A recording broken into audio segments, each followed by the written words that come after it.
seen whilst you were in Sudan, what impact would you say aid cuts have had on those who most need it and on migration? So when humanitarian development aid funding is reduced, people are left with fewer options. And when I look at what is happening to the returnees, when I look at what is happening to the displaced population, if they don't find stability, if they don't find livelihood, if they don't find a way to survive in where they are, the movements are going to be more dangerous and the movements are going to continue. Sometimes we need to understand the aid cut now might lead to more costly intervention in the future. And one last word from you on your visit to Sudan, one last reflection. I'll leave that up to you. It has been a sobering and a humbling experience coming back to Sudan at this moment. But I have also seen resilience of the Sudanese people, their hospitality to displaced population. And even with the stretched infrastructure and services, they were welcome in hosting displaced population. I do think we need to focus both on humanitarian aid and recovery efforts. Sudan needs us. Thanks for listening to The Interview. If you enjoyed this conversation, you can find many more episodes of The Interview wherever you get your BBC podcasts, including ones with Winnie Byanyima, the head of UNAIDS, Mohamed Idris, Nigeria's information minister, and UN Chief Antonio Guterres. Until next time, it's bye for now. From the BBC, Good morning, Manitoba. You're listening to Information Radio here on CBC Radio 1, 89.3 FM, 990 AM, and everywhere on the CBC Manitoba YouTube page. I'm Corey Funk, sitting in today from Marcy Marcusa. Happy Friday, and hope you're looking forward to a lovely weekend ahead. Much more spring-like temperatures ahead for us as well. Today, a high of 15, dipping down to 2 overnight. Then Saturday in Winnipeg, 17 is the high. Well, let's say hello to our wonderful crew. Abby Adeyemi is our studio technician and keeping an eye on the weather. Sierra Sanders is our studio director and keeping an eye on the commute. And Darren Morash is our YouTube producer and keeping an eye on YouTube. Also with us this morning is the wonderful Heather Wells, who is keeping an eye on your news headlines. Good morning. Good morning. Well, a West End business owner welcomes a new Winnipeg Police Rapid Response Unit. Its primary assignment will be at specialist events, parades, and protests. The unit will also respond, though, to lower priority calls. However, a criminal justice expert fears a new rapid response unit will also increase political policing. So we'll hear more about that. A large piece of land owned by a Manitoba family for decades is now in the hands of Nature Conservancy of Canada. Vince Proseviat and Karen Antle donated more than 260 acres of peatland to the organization. He says his late uncle stewarded that land near Elma and spent time there, and before dying said he hoped the property would stay with the family to protect it. We're going to hear about their decision to donate it coming up in our next local news at 6:30. Thank you very much, Heather. Thank you. That is Heather Wells at your CBC News Desk. Well, today on Information Radio, how about those gas prices, hey? Of course, it's been high since the Iran war began, but they even got higher this week, 188.9. Some Shell stations were showing on Gas Buddy. So coming up, we're going to look at some of the best ways to save on gas, including something called hypermiling, which is something my colleague Ismail Alpha, if you remember him, looked into back in 2008 and still relevant today. It's a way of driving but saving gas at the same time. We're going to look into that and much, much more coming up after World Report. Stay tuned. I'm Corey Funk in for Marcy Marcusa.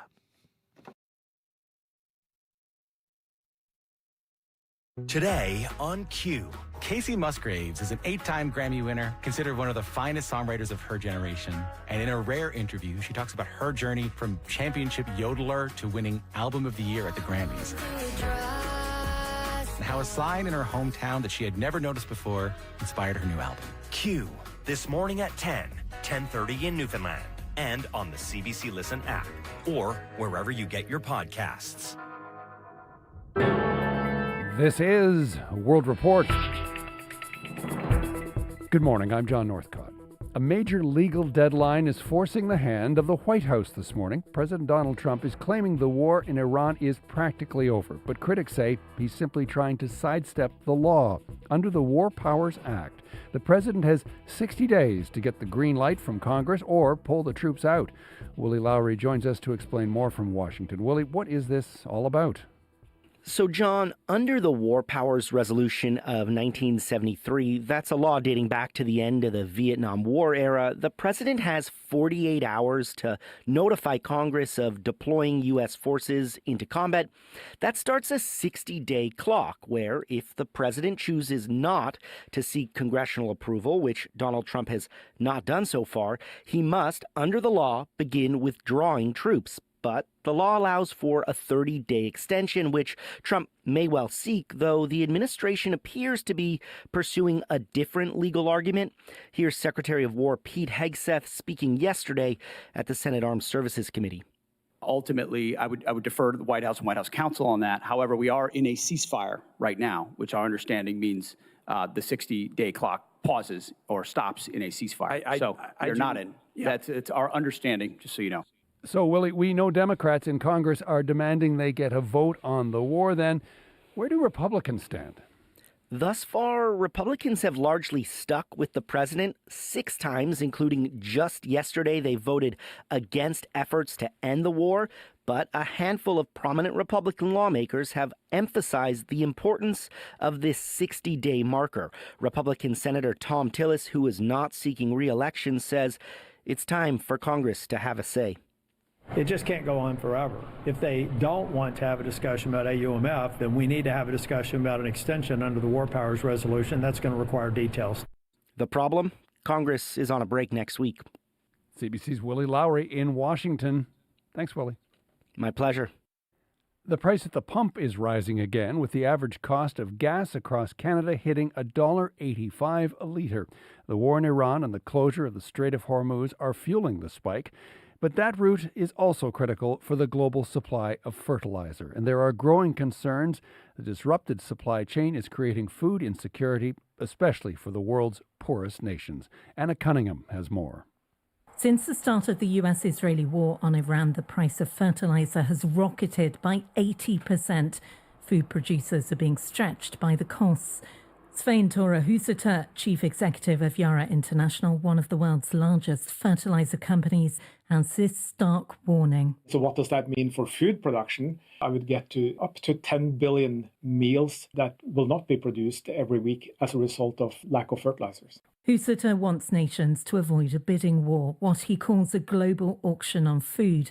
He says that could see the world's poorest regions, such as sub-Saharan Africa, struggle with crop yields. Navigational rights and freedoms must be restored immediately, urges Antonio Guterres, the United Nations Secretary General. Despite a fragile ceasefire, Guterres says there is a risk of strangling the world's economy. We confront the spectre of a global recession with dramatic impacts on people, on the economy, and on political and social stability. There are warnings, too, for Western nations of increased food inflation, a point raised this week by Andrew Bailey, the Bank of England governor. The longer the conflict in the Middle East continues, the worse the impact will become. With negotiations stalled, US President Donald Trump faces a deadline today to end the war or make the case to the US Congress for extending it. Anna Cunningham, CBC News, London.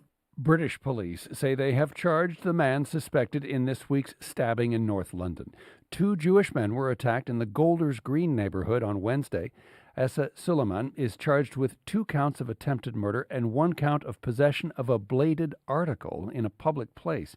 He's also facing a 3rd attempted murder charge in relation to a separate incident earlier that same day. The 45-year-old is a British citizen who emigrated from Somalia in the early 1990s. While community leaders have raised concerns about the targeting of the victims, London police say they are not currently treating the investigation as a hate crime.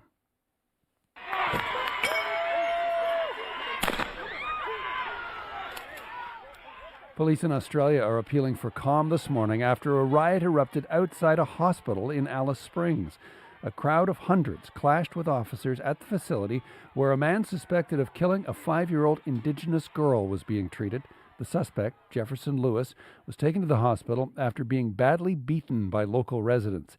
He's suspected of killing the girl who went missing last Saturday. Her body was discovered yesterday. This woman was among the crowd outside the hospital. We are so angry for what he's done.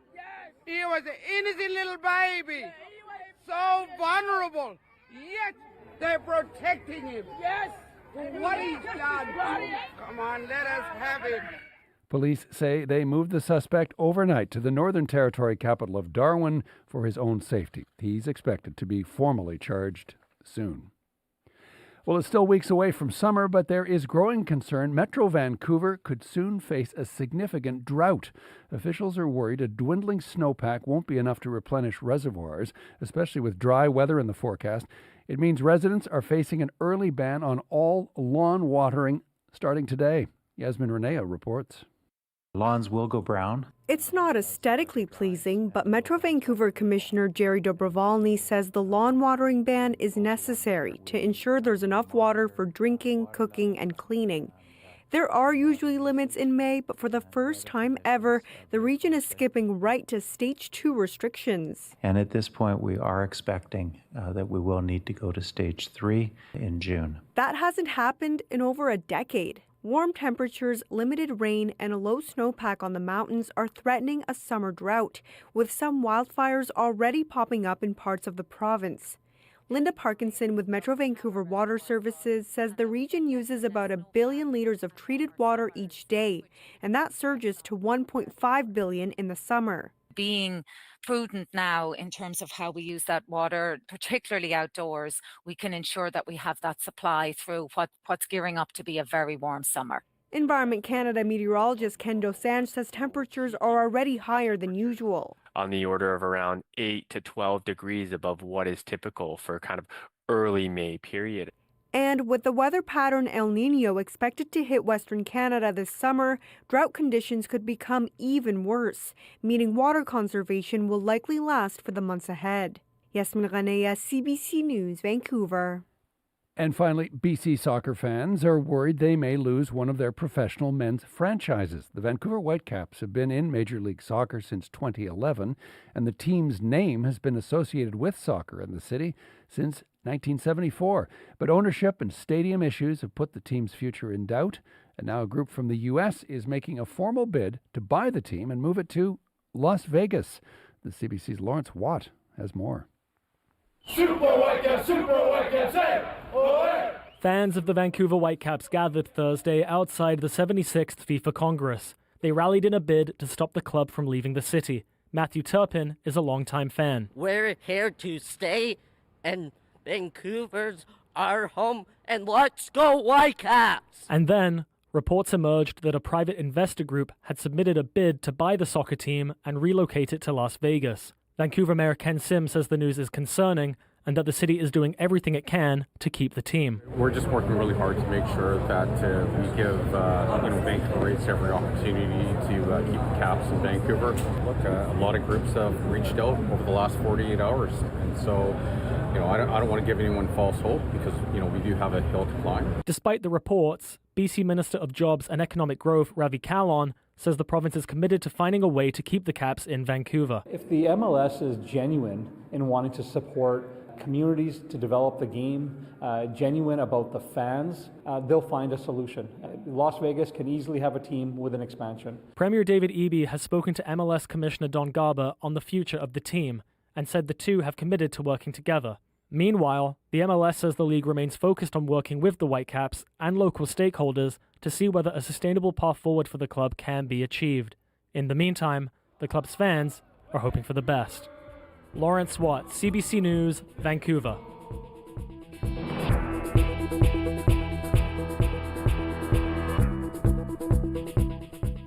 And that is the latest national and international news from World Report. If you enjoy World Report or if you miss World Report, remember we have a podcast and you can follow it and tell some folks you know. That way everyone can join the club. I'm John Northcott. This is CBC News.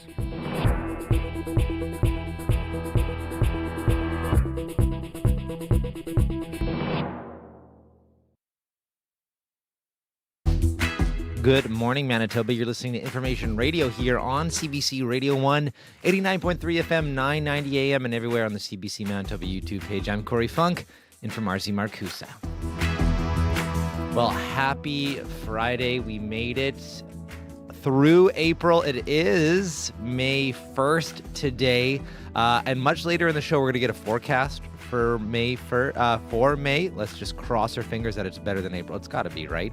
And we're also going to get a sense of just how bad April was. Is it normally this cold? I can't remember. I usually block April out of my memory.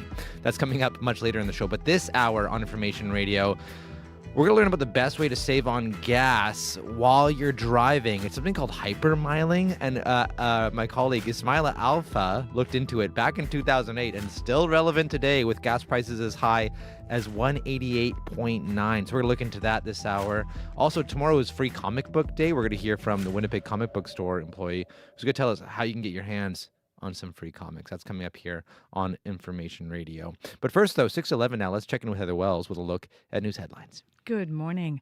Well, some shoppers appear to be sold on the province's plan to eliminate restrictive grocery covenants. The NDP government wants the municipal board to remove property controls from 4 Sobeys locations. The controls prevent other grocery stores from opening nearby. The Premier says the goal is to open up competition. He says it will take 6 to 8 weeks to get a decision. And people in the Northern Manitoba First Nation are being told to only drink bottled water. The treatment plant servicing Garden Hill and Nisininu Nation was shut down after a break-in on Wednesday. The damages have the First Nation worried about the community's water supply possibly being contaminated. We'll hear more in our next local news coming up at 6:30. Thank you very much, Heather. Thank you. That is Heather Wells at your CBC News Desk. Abby Adeyemi is in with a look at your weather, which looks like it's going to be much more spring-like now that it's May. Yeah, much more spring-like, more like the province has been, getting these greetings for the first day of May into the transition of that pleasant spring day. We will see mainly sunny conditions across most of the regions. Some areas waking up to localized flurries and even a mist scattered across most of the regions. I noticed it this morning when I stepped outside. But forecast for Winnipeg and the Red River Valley region, it brings mainly sunny skies, though it will be a bit windy in between. Current temperatures, we're looking at -2 at the Forks and -4 at the airport. We're still seeing some cloudy conditions at this time, but the sun is already making its appearance with some sun already breaking through the downtown. We're expecting a high of, let's just say, around 13 today. We're going to see temperatures really hug around 5 degrees for most of the day before we start seeing those double digits that will take us into a high of 13, maybe around 3-4 p.m. later in the day. And similar conditions we're seeing across the southern regions, -1 to -4. Most of the regions from the Pembina Valley region all the way down to the Parkland will start with a mix of clear skies with sunshine and temperatures starting around -3. Well, for the northern region, we're looking at a 0 to -8 as we travel towards Tudula Lake this morning. -1 in the Par, -7 around Thompson and Norway House, and of course -8 to Tudula Lake, where we have the cold spot this morning, while Churchill sits at -3. But for Winnipeg, we are currently hugging -2, -4. We'll get to -5 this morning, at +5 this morning before we get to a high of 13 later in the day. No minuses. You only get the minuses overnight. We're now in the season of up and down. It warms up during the day and then it cools off at night. But right now, Winnipeg, we're currently around -2. Thank you very much, Abby. Thank you. That is Abby Adeyemi at your CBC News Desk, or a weather desk. No, you're just behind the glass, actually. We're calling it our weather desk, but you are actually our studio technician as well. Here at the desk with me now is Sierra Sanders, as well, our studio director, and keeping an eye on the commute. Good morning. Good morning, Corey. Looking at the commute so far, nothing too much going on. Haven't gotten any calls on the commuter lines so far this morning, but it is the beginning of the show. But something to note is that reduced speeds are coming to seasonal bike routes. Those Those start today, actually, according to the City of Winnipeg. So reduced speed limits will be in place on their annual seasonal bike routes starting today. So those routes are Lyndale Drive to Cromwell Street to Galvin Street, which is 30 kilometers an hour, and then also Wellington Crescent from Academy Road to Guelph Street, that's down to 30 kilometers an hour. Churchill Drive between Hay Street and Jubilee Avenue, 30 kilometers as well, and then Kilkenny Drive between Burgess Avenue and Kings Drive between Kilkenny Drive and Patricia Avenue. Those will be reduced to 40 kilometers an hour. So those will be in place. Those speed limits will be in place for 24/7 from the time sides that are installed through mid-October. So from today until mid-October, you'll be seeing some reduced speed limits in those areas due to the seasonal bike routes. So keep that in mind if you are in those areas and if you're on a bike as well, that those are coming for you. The number to call today if there is something getting in your way, whether you are here in the city or anywhere else around the province, is 204-788-3093.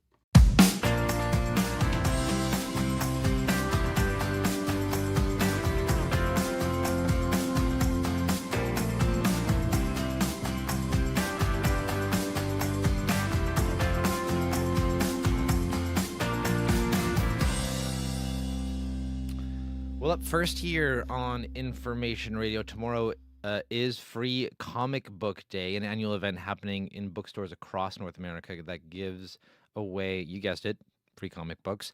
3 local Winnipeg comic shops are participating: Mighty Comics, Book Fair Winnipeg, and Galaxy Comics and Collectibles. Ryan Plosky has worked at Galaxy Comics for nearly 15 years, and he joins me now. Good morning. Good morning. So what can you tell me about Free Comic Book Day? When did this start? Free Comic Book Day started in about 2002, 24 years ago. It's an event that the main companies do to try and get some stuff out there for people to see if there's a flavor in the comic book world that they enjoy and wish to get more of. And what have you noticed over those? I mean, you've been at Galaxy Comics for 15 years, but over those 24 years, what have you noticed in terms of the interest in comic books over that time? It goes back and forth over the years. The introduction of comic books into the realm of the big screen has really changed the industry as a whole. When I first started working there, it was a lot of older guys getting in, getting their books, getting out. And now as time has gone on, especially with things getting on the silver screen, it's a lot of families. You get a lot of teenagers coming in, stuff like that. It's nice to see, actually. So there's actually a bit of a resurgence of young people interested in comics again. What kind of comics, though? Because I mean, people immediately think superheroes, but that's not necessarily all there is, right? Like, what have you noticed in terms of the type of comics that are kind of driving this? I guess somewhat of a resurgence in interest from young people. Comic books are a very wide and varied pool of things that you can read. You can find comic books for pretty much every property out there, except for the joke I always make in the store is Lord of the Rings and Harry Potter are the 2 main ones that you can't find anything for. But anything else, like horror books, if you want to do Halloween, there's a lot of things for people like that. They do for almost every video game that you could think of. There's story-based stuff. They really do a lot in comic books to get as many people as possible to come and read. Some of it super good. Some of it a little bit less good, but the pictures are always fun, at least. Right. I'm even curious too. I don't know, like with the social media ban on the horizon for youth, and a lot of talk about that. Obviously, we don't know exactly what it'll look like, when it'll happen, all these things. But do you see that maybe potentially, if less kids are spending time on social media, could you foresee a potential resurgence even more in comic books? Probably not, if I'm being perfectly honest. I know a lot of what's brought a lot of younger kids into the store for comic books has been creators on social media and things along those lines, talking about things like Absolute Batman, the most recent Spider-Man storyline, and things along those lines. Most of the kids that come in mention the same stories, and it's the stories that the comic creators and social media people are talking about, and that's what's bringing them in to ask about it. So with the social media ban coming, most likely we'll see a little bit of a dip because they're not going to have it being thrown in their face as much. Oh, interesting. And in terms of maybe if people are just thinking about getting into comics, whether you're young, old, somewhere in between. What are the most popular stories, genres right now that people are coming in really asking for that you're having trouble keeping on the shelves? There are two big ones.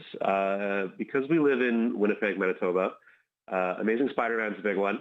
Everybody in Winnipeg collects Amazing Spider-Man. The other big one right now is Absolute Batman. Everybody and their dog is buying issues of Absolute Batman. Wait, and is this, you make it sound like this is just a Winnipeg thing, or is this like an everywhere thing? Absolute Batman is definitely an everywhere thing. Spider-Man specifically is very popular worldwide, but one thing I've learned doing this for so many years is every city has a tendency to have one very specific company and one very specific title that is their like end-all be-all that everybody in the city seems to collect. And Winnipeg specifically, it is definitely Amazing Spider-Man. Why? I wish I had that answer for you. That is something that I've never been able to figure out over the years, but it is what it is. They just keep going for it. That's great. Yep. And so if there's listeners listening right now who say, hey, I want to get my hands on some free comic books, what do they need to know for tomorrow? What do you need to know? Well, the store opens at 11 o'clock. It is going to be an absolute zoo. It's usually very chaotic for at least the first 3-4 hours, and then it'll start to peter out. If you don't like kids, come later in the day.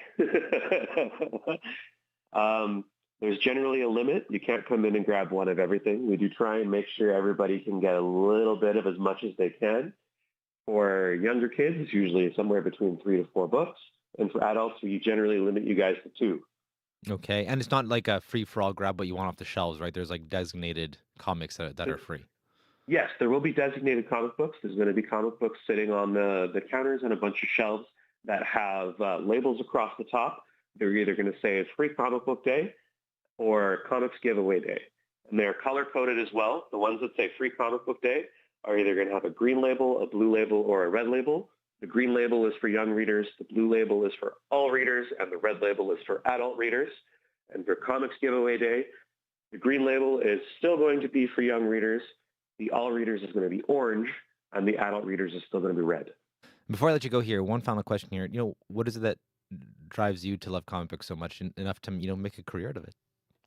For me personally, it's because it's such a wide and varied and interesting thing. Comic books as a medium is a very unique art form, and the number of interesting stories that I've seen that could probably only be told in that medium have kept me very much so in love with this over the years. Well, Ryan, thanks for your time this morning, and all the best with the zoo tomorrow. Thank you. I appreciate it. That's Ryan Plosky. He's an employee at Galaxy Comics and Collectibles here in Winnipeg. They're one of the 3 comic book shops in the city participating in Free Comic Book Day, being celebrated in comic book stores across North America tomorrow.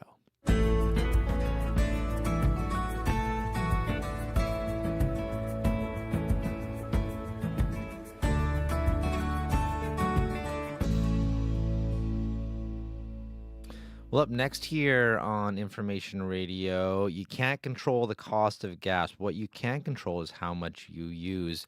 This week, we're seeing gas prices as high as $188.9 in some places. And one way to control how much gas you actually how much money you spend on gas is actually how you drive. Way back in 2008, when the price of gas hit a similar high to what we're facing now, we sent then traffic reporter Ismaila Alpha out to try hypermiling. Here is Ismaila reporting back to Marcy Marcusa and her then co-host Terry McLeod. Now, this is a style of driving where you make sure to only accelerate slowly. You watch very far ahead for red lights so that you don't need to brake. You just coast to a stop. And you try to stay just a little under the posted speed limit at all times. And you do all this to cut fuel consumption. So how exactly did you test your theory? Well, it was very scientific. I plotted a test route from the Shell on Henderson Highway by the perimeter to the Shell on Pembina by the perimeter. And I filled my car up at one end, drove across the city as I normally would. And when I got to the other end of my route, I took note of how much gas it took to fill my tank back up. I then did the exact same route again, but this time as a hyperdriver. Okay, so how did the regular drive go? Well, while trying to get ahead in traffic, I found myself doing that typical Winnipeg thing, heading to the far right lane to find some room to drive. But almost every time I did that, I ended up stuck behind a parked vehicle or a bus. So I'm going to have to accelerate faster than the car beside me and get into their lane in order to keep moving forward here. Accelerate hard. And we are in the left lane. And it's just that constant stopping and starting that just kills your car's mileage. But that doesn't happen when you're hyperdriving. So what happened when you took your hyperdrive? Well, I realized how much planning this driving style takes when I got stuck in a turning lane. Getting back into the flow of traffic is really hard without giving it some real gas to get into that other lane. So I learned, through trial and error, to look far ahead to avoid the situation. It also helped me avoid braking and accelerating at lights. We are now going to coast to our stop. And in my rearview mirror, I can see vehicles spreading out to the left and right lanes to avoid my vehicle. As we slowly roll to a stop, I may not even need my brakes for this one. And by the time we got to the line, the light is green. So we will slowly accelerate back up to 55 kilometers an hour. Sounds like a pretty smooth drive, but I expect you must have run into a problem driving as slowly as you appear to be driving. Yeah, I was annoyed listening to it. I felt terrible, Sorry. but the problems I ran into had nothing to do with driving, just the drivers. It seems my coasting was really slowing them down. There was a lot of tailgating, horn honking, and even worse. After riding my bumper for about 2 blocks, this one gentleman figured I actually needed a talking to. Oh? So he cut me off, and when we reached the stoplight, he actually got out of his car and came over to talk to me. We're going to have a conversation here. Hey, if you got off the phone, maybe you could drive. Trying to save the world, man. And light is green, and I just got the bird flipped to me. Wow. Well, what, he thought you were on the phone? Oh, he sure did. And of course, I wasn't on the phone. What he saw was a hands-free microphone that I used to record my voice during this experiment. Okay, so hyperdriving isn't going to make you any friends Not with at some all. people who think you're on the phone. Yeah. But did it actually save you any gas, though? Well, I'll tell you, I was actually really skeptical at first because the regular drive only used 1.735 liters of gas. And the hyperdrive actually cost me 9 minutes extra driving time. But I have to tell you, I was blown away to find out it only used 1.293 liters of gas. Now, that's a difference of almost 25%. Now, some other hyperdriving experiments that have been done that I saw had savings of up to 37%. And they had other tips like using cruise control to speed up and slow down because it works in smaller increments that Yes. you're able to do with your foot. Mm. And they also advise people to keep their tires at the proper pressure. But they're all small things that you can change yourself. So the next time you're stuck behind a slowpoke in traffic like me, don't get frustrated. They might just be hyperdriving. So you figure you saved 25% in gas, but I it did. took you 9 minutes longer 9 minutes on a drive that would have taken normally what length of time? Normally, that would have taken me about 25, 30 minutes. So that was how long it took me to drive normally. But it took me about 39 to 40 minutes to do as a Now, hyperdriver. did you feel like a turtle out there on the road? I have to tell you, there were certain points in time, especially when I was further away from downtown, where I felt terrible about the drivers who were right behind me, and I realized that I was that driver who was holding traffic up. But, I'm saving the world.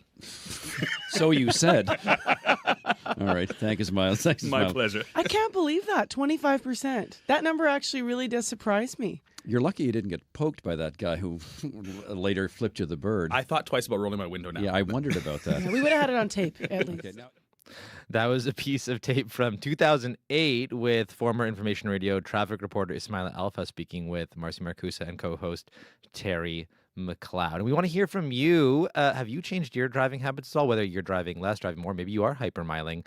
Maybe you decide to bike or walk or carpool because of these high gas prices. Give us a call. Tell us how you've changed the way you get around, if in fact you have. And if you haven't, what number? How much will gas need to be to actually make you change your driving habits? Give us a call on our listener line, 204-788-3205. That's 204-788-3205. Got time for a little bit of music here before your news. From the album Dog Ear, this is Brothers Landreth with I'll Drive on CBC Radio 1.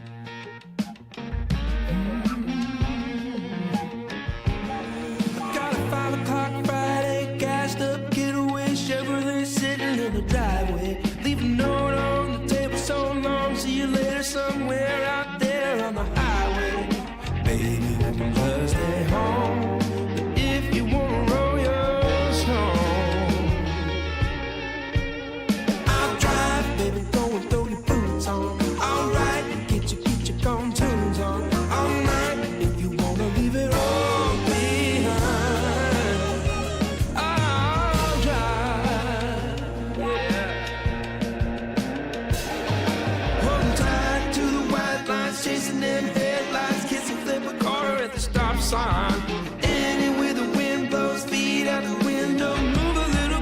if you don't mind. You can take it nice and slow, anywhere you wanna go. I'll drive, baby, going through your boots. That's Winnipeg's own Brothers Landreth with I'll Drive. Is that what you're saying? Despite these gas prices, you can give us a call. Are you changing the way you drive? 204-788-3205. Up next now, time for your CBC Winnipeg News. This is CBC News. Good morning. I'm Heather Wells in Winnipeg. A frosty start to May. We're at -2 right now. We are, though, starting to warm up. Sunny with a Friday high of 13. Some shoppers appear sold on the province's plan to eliminate restrictive grocery covenants. The NDP government wants the municipal board to remove property controls from 4 Sobeys locations, 2 in Winnipeg, the others are in Brandon and Steinbach. Those controls prevent other grocery stores from opening nearby. Premier Rob Canoe says the goal is to open up competition to lower grocery prices. That sounds good to Winnipeg shopper Kadisha Bezura. That sounds like a great thing. Why wouldn't I want cheaper prices? I mean, it makes sense that if someone's got a lock on this land, they wouldn't want more grocery stores because they want to force you to go where they're expensive. But yeah, if there was something in the area that was cheaper, of course, that's great. The Premier says it'll take 6 to 8 weeks to get a decision. The government hopes a positive ruling from the municipal board will convince Sobeys to relinquish property controls at dozens of other locations. Water supply issues are forcing at least 15 dialysis patients out of Garden Hill and Nisininu Nation. The treatment plant servicing that northern Manitoba First Nation shut down after a Wednesday break-in. Without the facility, there's no clean tap water needed for the medical treatment. Alex McDougall, the Grand Chief for the First Nation, says the only option left for patients is to leave. They cannot go without treatment for too long, so we would have to be reacting very quickly to the evacuation plan and ensuring that patients are able to receive the life-saving treatment elsewhere. Garden Hill also worries damage during the break-in contaminated the water supply. The First Nation is asking people to only drink bottled water while pollution testing is underway. A criminal justice expert fears a new Winnipeg Police Rapid Response Unit, which will focus on parades and protests, could increase political policing. University of Winnipeg professor Kevin Walby is also concerned about police plans to target lower priority calls. More rapid response to retail crime like theft at Loblaws, etc., is actually going to lead to more criminalization of poor people, criminalization of Indigenous and racialized people, criminalization of unhoused people. That might make the business owners happy, but that's hardly a humane response. The Rapid Response Unit will have 32 officers. It will be staffed 7 days a week. A decline in international students is being blamed for program and staff cuts at RRC Polytech. The college is permanently shutting down 7 programs, including sales and marketing, accounting, and web development. 4 programs are being temporarily cut, including commerce and pharmaceutical and food manufacturing. 3 programs will see reduced capacity. MGEU President Kyle Ross says more than 24 staff have received layoff notices. Student enrollment has changed. International students, there's far fewer of them. And they've done, Red River, I think, has done a relatively decent job of trying to avoid a lot of these cuts. But unfortunately, they're here today. And I really feel for those workers that are on the wrong end of this. Post-secondary institutions across Canada have been dealing with a drop in revenue after the federal government tightened immigration rules to reduce the number of international students. A use of force expert says the police shooting of 16-year-old Aisha Hudson in 2020 was not justified. The testimony came during the inquest into the teen's death yesterday. CBC's Caitlin Garlick was in court. Expert Peter Rampat told the inquest into Aisha Hudson's death yesterday he does not believe the police shooting was justified. Rampat also said the officers who responded put themselves at risk by not following procedure. His testimony came after another expert concluded the April 2020 shooting was justified. Rampat disagreed, in part because he said that earlier opinion didn't consider witness video of the incident. Video, he says, contradicts what police said happened. Court heard the teen was driving a stolen Jeep when some of the other teens in the vehicle robbed a liquor store. She was shot after crashing the vehicle following a police chase. Rampat is scheduled to continue testifying today. Caitlin Gowerluck, CBC News, Winnipeg. The 160-year-old Captain Kennedy House on the Red River in St. Andrews has reopened. It sat empty for more than a decade because of a crumbling foundation. The province spent $1.4 million restoring the house. The tea room has also reopened. Musette Folk is the owner-operator and says the response from the community has been overwhelming. Usually I get a very personal story that connects them to the house in a way that very much shows that they either, maybe they had somebody that they knew that was married here or had photos taken here or who got engaged here or who used to come here with their grandmother. Folks says the Kennedy living room is now home to an antique pastry counter. There's also new accessible washrooms. You can find more Manitoba news. All you have to do is head to cbc.ca/Manitoba. Thank you very much, Heather. Thank you. That is Heather Wells at your CBC News desk. Abby Adeyemi is in now with a look at your weather. Hello. Well, Corey, the province is actually making that transition into that pleasant spring day with lots of sunshine in the forecast for the southern region, while we're still seeing localized mist in some areas in the northern region. The south should see temperatures warming up close to 15 today, while up north we will see temperatures warm up between 0 and -8. In the Red River Valley region at this time, we're seeing mainly sunny skies already on its way. Some windy conditions will come with that, but current temperatures we're looking at -2 at the Forks and -4 at the airports. Clear skies we're enjoying, some sun already peeking through. Expecting a high of 13 today with just temperatures hugging 5 degrees before we get to our seasonal our high for today. The seasonal high for this time of the year is around -16, but we only get to 16. We only get to 13. Rather, seasonal high 16 degrees. For the southern region, from the Pembina Valley region, Morden, Winkler towards Port La Prairie, we're seeing temperatures around -3. Clear skies there. Highs would get to 13 degrees. Brandon all the way towards Nipawin, we're seeing -2 there also. Cloudy conditions. Highs around 15 degrees. From Dauphin towards Russell and Roblin and other areas in the Parkland region, we're tracking clear skies there. -2 in most of the regions. Highs would get to 15 degrees, while in the Interlake region, Gimli and nearby, -4 right now, enjoying some sunshine already. Highs would get to 13.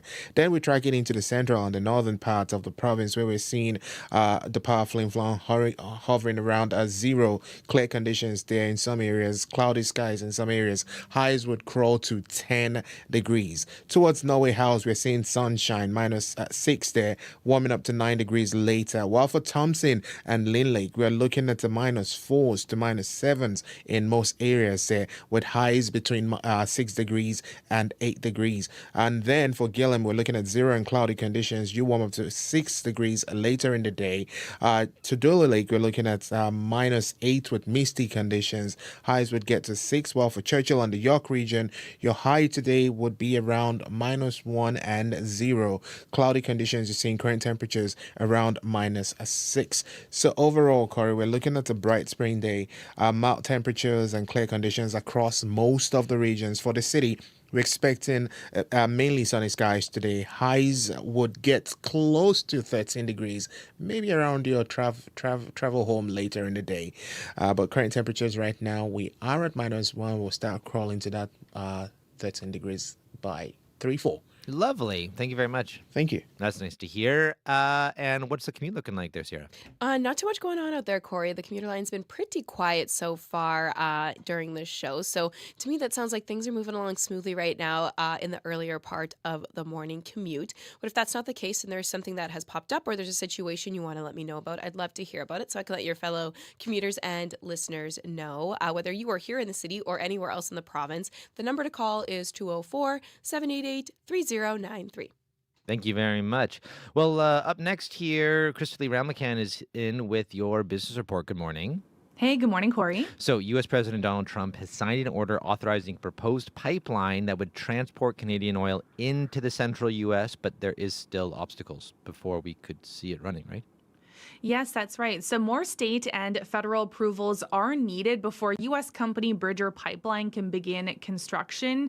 And similar ambitions have been interrupted before. The Keystone XL project was canceled by former U.S. President Joe Biden in 2021 after years of Indigenous and environmental opposition.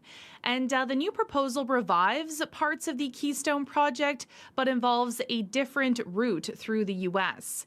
And the pipeline could increase Canada's crude exports to the U.S. by more than 12%. James Coleman is an energy law professor at the University of Minnesota, and he says the project makes sense as there have been increases in production in Canada. We are seeing right now the biggest threats to waterborne traffic of oil that we've ever seen in the world. And so in some ways, North America is uniquely well positioned to deal with that because we have such a great mix of heavy oil, light oil, refining capacity, natural gas, everything you need. And so it makes a lot of economic sense, but we've been down this route before and we know that there can be legal risks, et cetera. And I know for many in Canada, including the Prime Minister, there are some concerns about overdependence on the U.S. market. Yes, so the presidential permit comes at a time when Canada and the U.S. are facing an ongoing trade war and will soon begin negotiations on a new North American trade agreement. Right. And now staying on energy, Air Canada is suspending its financial forecast. Yes, that's right. The airline is suspending its guidance for the year because of rising jet fuel prices. So ongoing war in the Middle East means the outlook for those costs in the latter half of the year remain uncertain. And the airline CEO says the situation in the Middle East and rising jet fuel prices have created an external shock for the entire industry. And the airline expects to offset between 50 and 60% of the increased fuel expenses through commercial and cost actions. And, as people face rising energy costs due to the war, activists worldwide have gathered for May Day rallies and street protests today, demanding peace, higher wages, and better working conditions. The day is a public holiday in many countries, and demonstrations are being held in major cities from Asia to Europe. The European Trade Union Confederation emphasizes that workers are refusing to bear the costs of conflicts like the Iran war. And in the U.S., activists opposing President Donald Trump's policies are also planning marches. And finally here, very pertinent to what we've been talking about in Manitoba since the social media ban was the proposed ban was announced. So young Canadians want AI chatbots to be less addictive. What are the details on that? Yes, so a new report focusing on the perspectives of young people says the government should order AI companies to curb the addictive aspects of their chatbots. So youth between the ages of 17 and 23 took part in roundtables across the country and presented the report and recommendations on Parliament Hill yesterday. So they discussed what it felt like to use a tool that has been built deliberately to keep you coming back. Not necessarily because it's good for you, but because your attention is worth money. And they also talked about mental health concerns as young people often use chatbots as therapists. So the report calls for a new government body that could evaluate systems, audit algorithms, and enforce safety standards.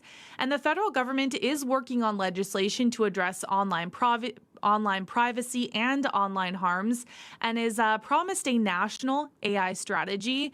And the bill could include age restrictions for social media, like the ban for those under 16 in Australia. And the government is also considering whether to include AI chatbots in any ban. And like you were saying, Manitoba Premier Wab Kinew has said his government will move to ban children from using social media accounts and AI chatbots. Thank you very much, Crystal Lee. Okay, thanks, Corey. That's Crystal Lee Ramlakan with your business news.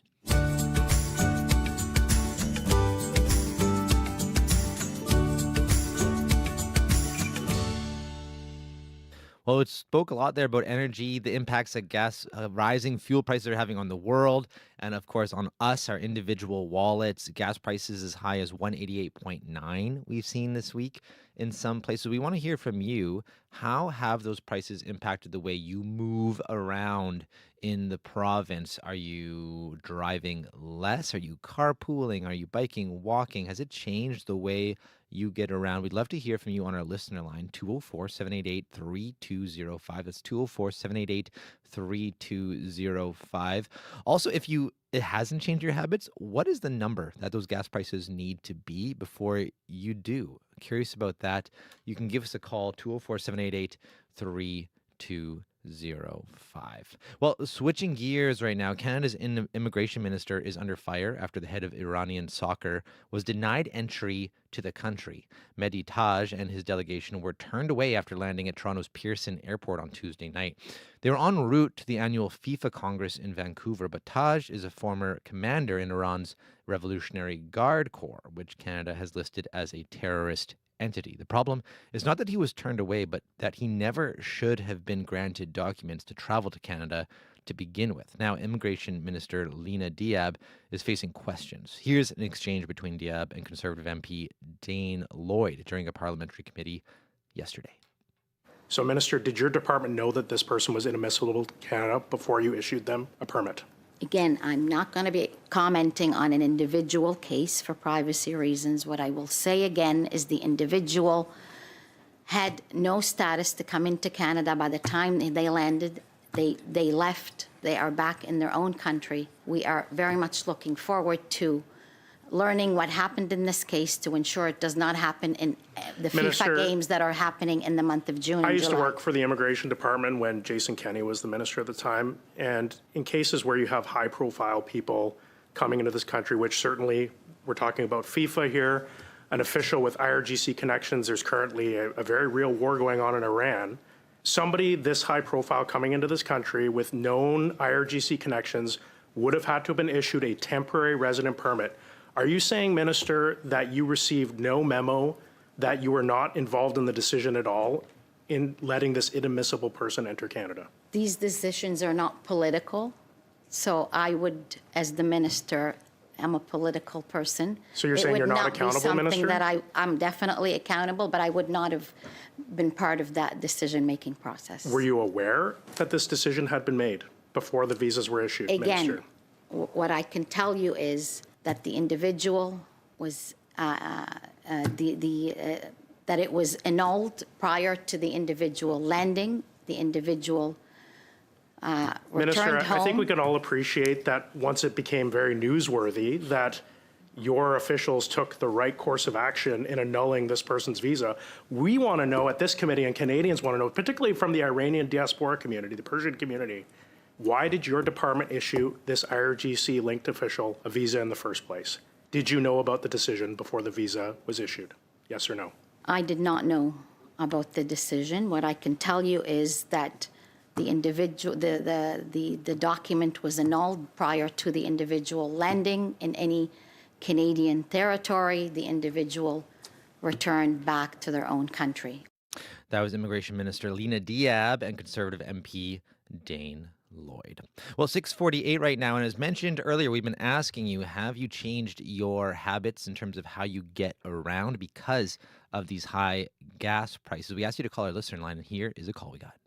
Hi, it's Ray Bernier calling. I'm driving to save gas. I've been doing this for a while. On a highway, when I know I'm reaching a stop sign at some distance, I will just, I use cruise on the highway all the time. But instead of waiting till the last minute to brake to a stop at a stop sign, I'll switch off the cruise and I'll coast the last half mile. Well, there you go.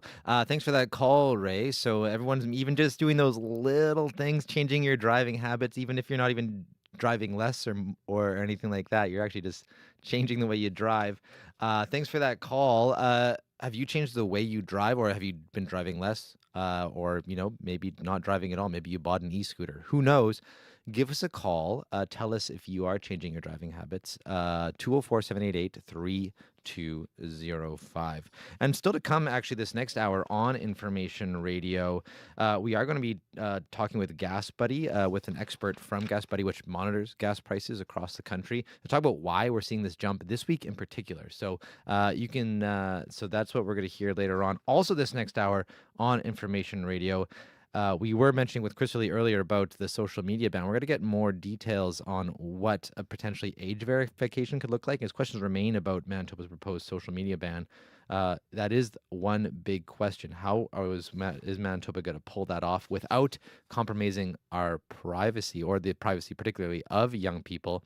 So we are going to have a cybersecurity expert join us to talk about that. He also is a dad himself, so he's going to talk a little bit about what he does even as a dad to protect his kids online, and how he manages their relationship with social media. So stay tuned for that conversation coming up after World Report, after 7 o'clock. But right now, though, here on Information Radio, when the federal government tabled its economic update this week, many Canadians wanted to know what's the plan to help make life more affordable. A new Statistics Canada report shows why that's become a national preoccupation. Almost 10 million Canadians are considered food insecure, and that means they live with some level of hunger or stress around accessing food. Well, our next guest says it hasn't been this bad at all in a generation. Jasmine Ramzi Riazi is a director of policy and community action with Right to Food, a national food security organization, and she joins us now from Toronto. Good morning.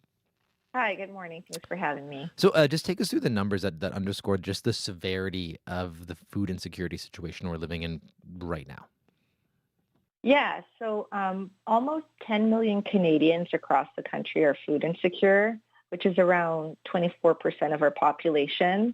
They're experiencing some level of hunger and stress around accessing food. Very sadly, that number includes 2.4 million children under the age of 18. So we know that wages aren't keeping up with the cost of living, and that our social safety net isn't keeping pace. I feel like to some extent we're all kind of feeling the squeeze, because we're seeing the price of fresh fruits and vegetables continuously get higher at the grocery store. Right, they're about 25 to 30% higher than before the pandemic. So there's a real sticker shock sometimes when you go to buy food. And just which are the groups themselves that are in that 10 million insecure people? Who are those people that are most affected? Yeah, well, lower income households are most affected, and what we know about the crisis that it is racialized and gendered, and so women, folks with disabilities, newcomers, Indigenous folks. 34.7% of Indigenous people living off reserves are food insecure, and 41% of Black Canadians are food insecure. And behind these awful numbers, the statistics, there are real stories and real struggles and real challenges and real barriers, systemic barriers that people are facing in the job market, discrimination in housing, in accessing stable incomes. And for Indigenous communities, it also reflects the long-term impacts of colonial policies that continue to disrupt traditional food systems.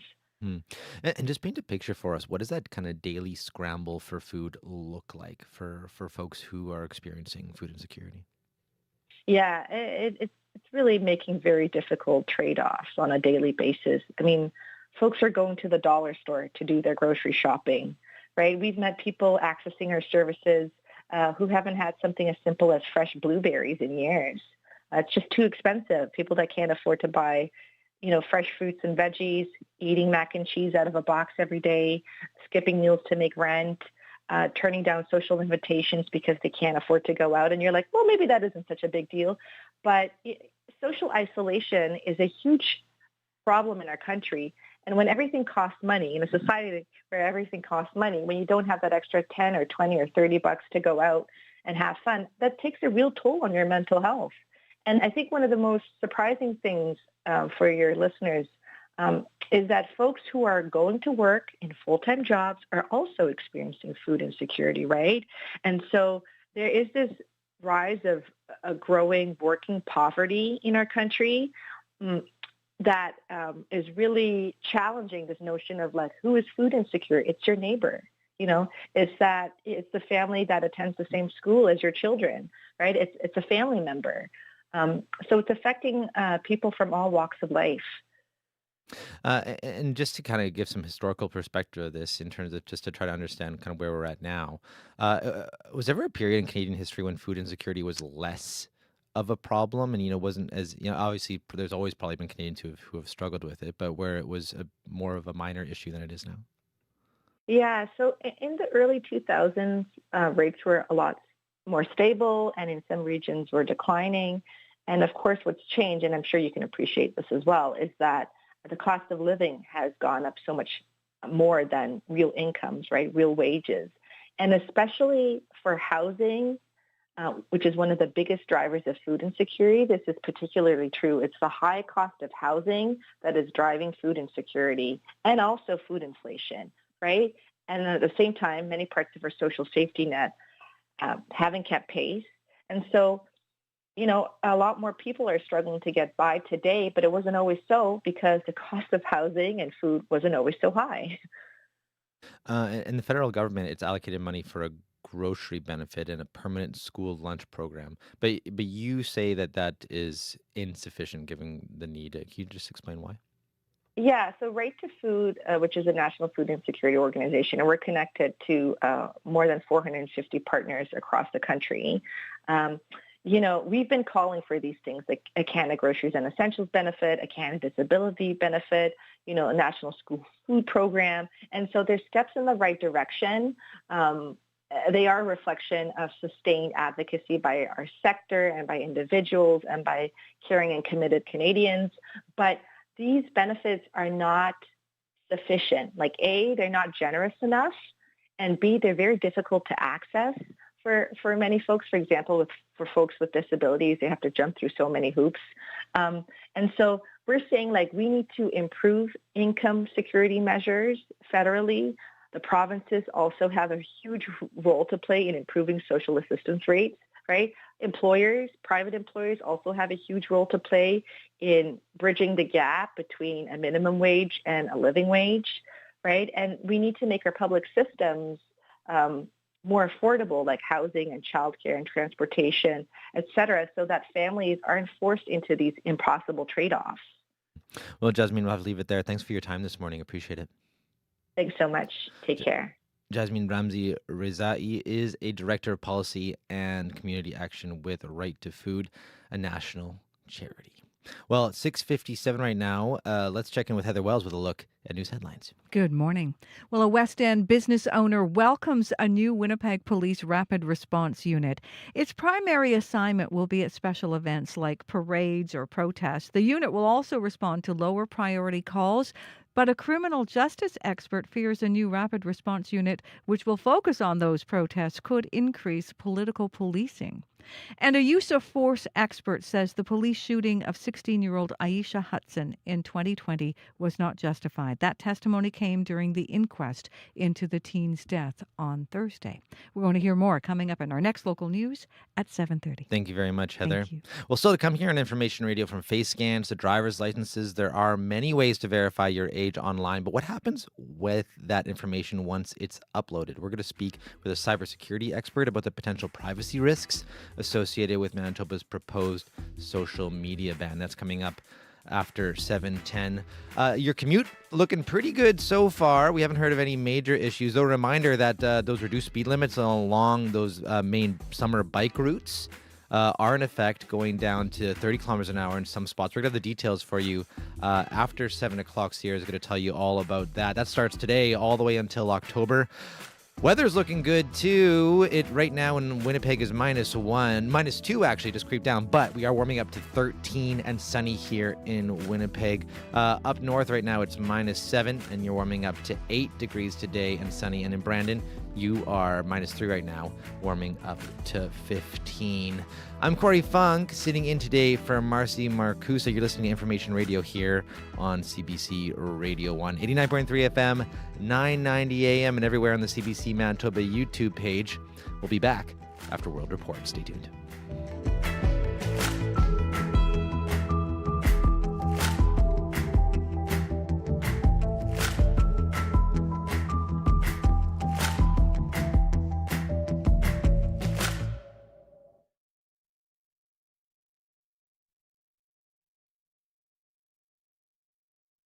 I'm Pia Chattopadhyay. As war in the Middle East drives up the price of fuel, a new report shows a surge of interest in renewable energy. Carney said Canada will double its energy grid in the next 15 years. But Canada is lagging in the G7 when it comes to solar and wind power.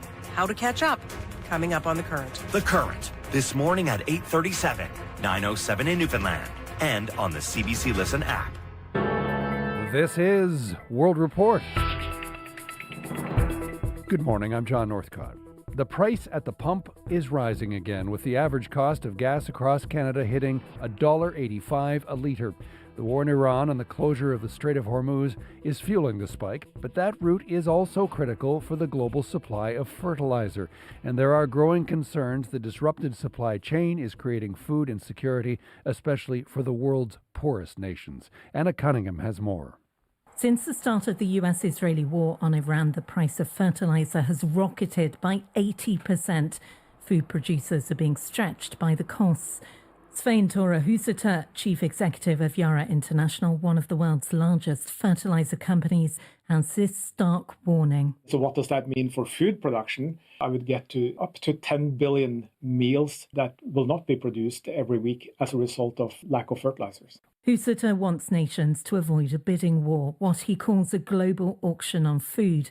He says that could see the world's poorest regions, such as sub-Saharan Africa, struggle with crop yields. Navigational rights and freedoms must be restored immediately, urges Antonio Guterres, the United Nations Secretary General. Despite a fragile ceasefire, Guterres says there is a risk of strangling the world's economy. we confront the specter of a global recession with dramatic impacts on people, on the economy, and on political and social stability. There are warnings too for Western nations of increased food inflation, a point raised this week by Andrew Bailey, the Bank of England governor. The longer the conflict in the Middle East continues, the worse the impact will become. With negotiations stalled, US President Donald Trump faces a deadline today to end the war or make the case to the US Congress for extending it. Anna Cunningham, CBC News, London.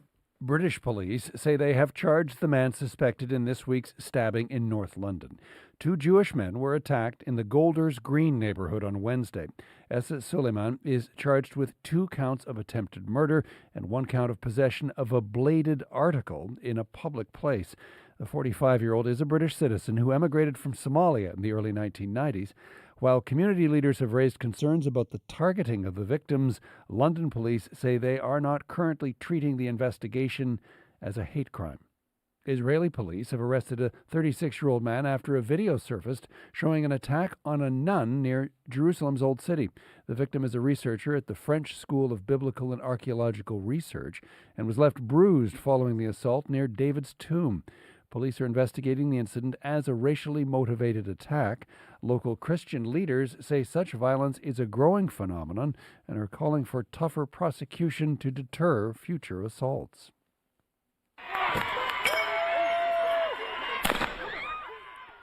Police in Australia are appealing for calm this morning after a riot erupted outside a hospital in Alice Springs. A crowd of hundreds clashed with officers at the facility where a man suspected of killing a 5-year-old Indigenous girl was being treated. The suspect, Jefferson Lewis, had been taken to the hospital after being badly beaten by local residents. He's suspected of killing the girl who went missing last Saturday. Her body was discovered yesterday. This woman was among the crowd outside the hospital. We are so angry for what he's done. He was an innocent little baby, so vulnerable, yet they're protecting him. Yes, for what he's done. Come on, let us have him. Police say they moved the suspect overnight to the Northern Territory capital of Darwin for his own safety. He's expected to be formally charged soon. A search is underway for an Australian tourist missing on Cape Breton Island. The RCMP say no one has heard from her in more than 2 weeks, but she was only reported missing from a national park 3 days ago. Search teams have been combing through treacherous terrain ever since. Kayla Hounsell has more. From the sky and on the ground, this is a complicated search. Mountainous, difficult terrain with high water levels and lingering snow.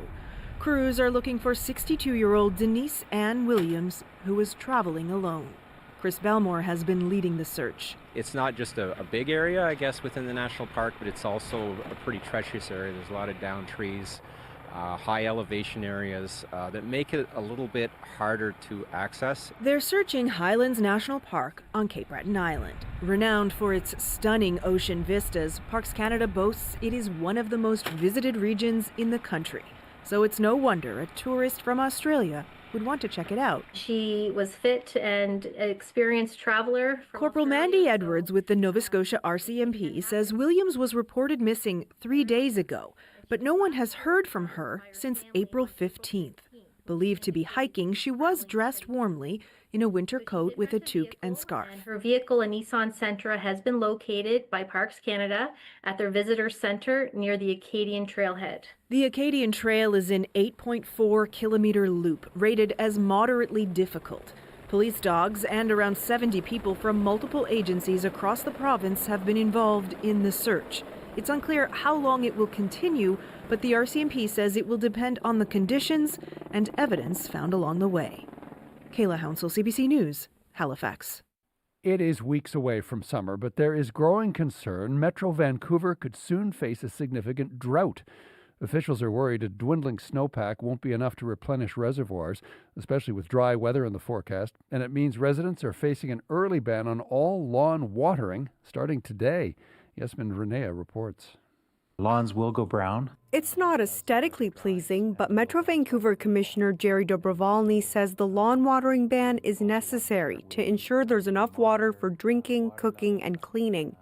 There are usually limits in May, but for the first time ever, the region is skipping right to Stage 2 restrictions. And at this point, we are expecting that we will need to go to Stage 3 in June. That hasn't happened in over a decade. Warm temperatures, limited rain, and a low snowpack on the mountains are threatening a summer drought, with some wildfires already popping up in parts of the province.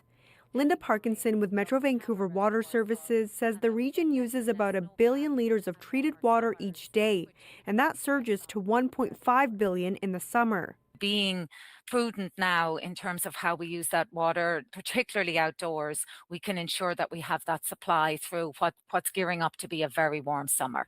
Environment Canada meteorologist Ken Dosanjh says temperatures are already higher than usual. On the order of around 8 to 12 degrees above what is typical for kind of early May period. And with the weather pattern El Niño expected to hit Western Canada this summer, drought conditions could become even worse, meaning water conservation will likely last for the months ahead. Yasmin Renea, CBC News, Vancouver. And finally, the Belgian capital of Brussels is piloting a new approach to help curtail the city's rat population. Scientists say rising global temperatures are contributing to the surge in rodents.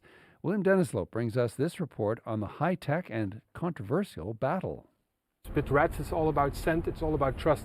At the foot of the Atomium landmark in Brussels, Dries Verdonk sets up a feeder box for rats. He's co-founder of Strigo, a pest control company that collects data and maps rodent populations. A trapdoor is engaged when large adults come to eat. We can really detect rat behavior and make an analysis on the ideal trapping moment. And this is when the trap automatically goes into catch mode and starts catching the rats. The company doesn't use poison. Instead, it drowns the rats.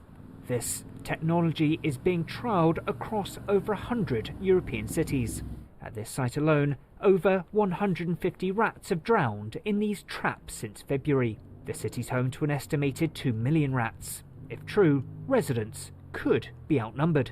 Animal rights campaigners argue there are more humane and effective solutions to tip the scales. Richard Parr is director of the Centre for Wild Animal Welfare. He's calling for European regulators to approve the use of contraceptives, a method that's used in New York City. It's actually really important that policymakers here in the EU, here in Brussels, try and learn some lessons about what's gone on in other parts of the world and see if we can find ways to bring these novel fertility control products to market here and to test them here in the EU. Some scientists believe with rising temperatures, rats will produce more pups, raising the stakes for cities seeking a squeaky clean image.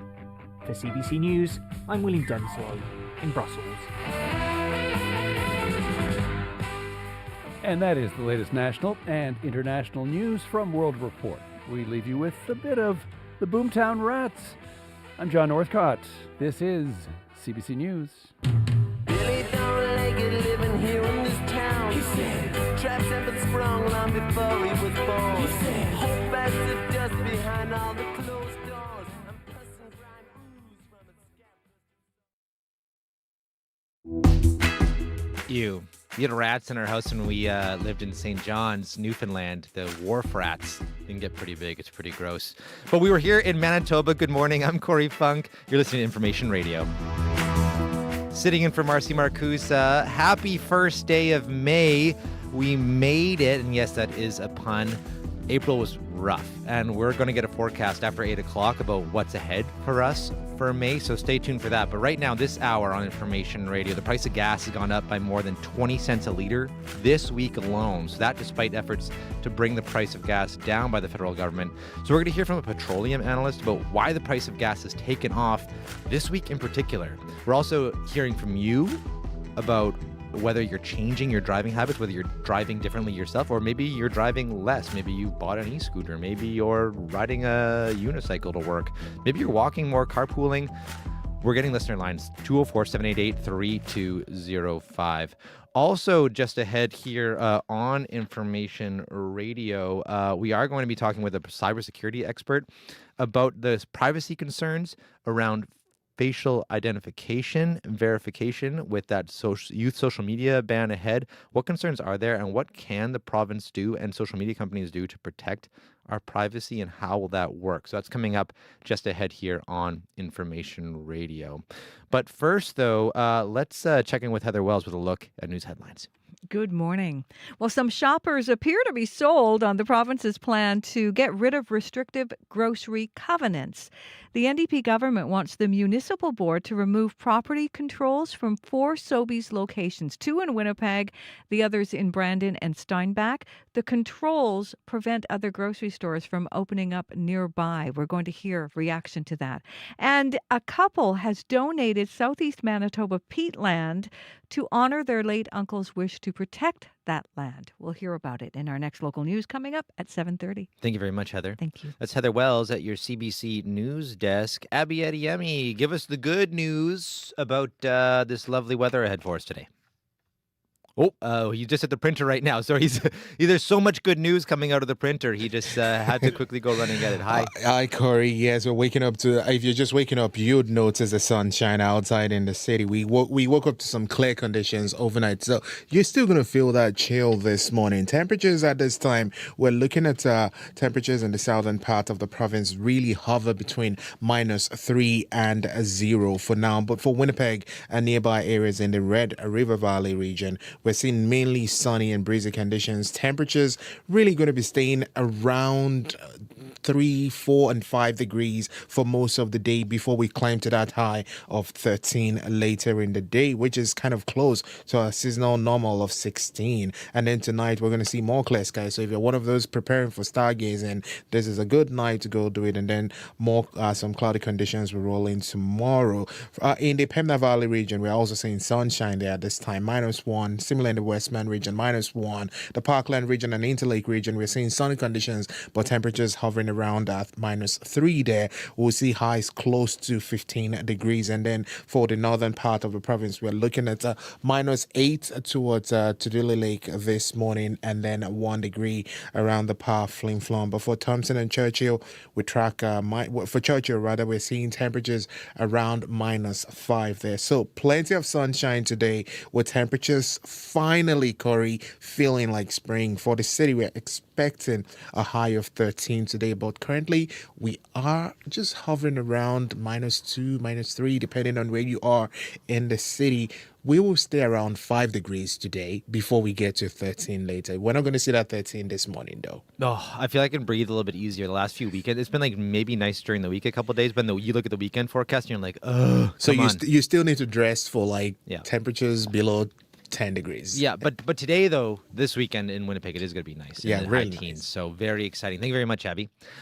Sierra Sanders, what's going on with the commute? Hi, Corey. Been pretty quiet on the commuter line today. Not too many calls coming through. So it sounds like your Friday commute is looking pretty smooth out there. But I just wanted to note that the reduced speeds, or should I say reduced speed limits, will be in place on the City of Winnipeg's annual seasonal bike routes starting today. So I'll run through those routes really quickly here. So Lyndale Drive from Cromwell Street, to Galvin Street, which has been reduced to 30 kilometers an hour there. Wellington Crescent from Academy Road to Guelph Street, that's 30 kilometers as well. Churchill Drive between Hay Street and Jubilee Avenue, 30 kilometers as well. And then finally, Kilkenny Drive between Burgess Avenue and Kings Drive, as well as Kings Drive between Kilkenny Drive and Patricia Avenue. That has been reduced to 40 kilometers an hour. So those speed reductions will be in place 24/7 from today until October. So that's something to keep in mind if you are an active commuter or a driver as well in those areas. Still, as I mentioned, commute looking pretty good out there so far, but if something does pop up and gets in your way, the number to call is 204-788-3093.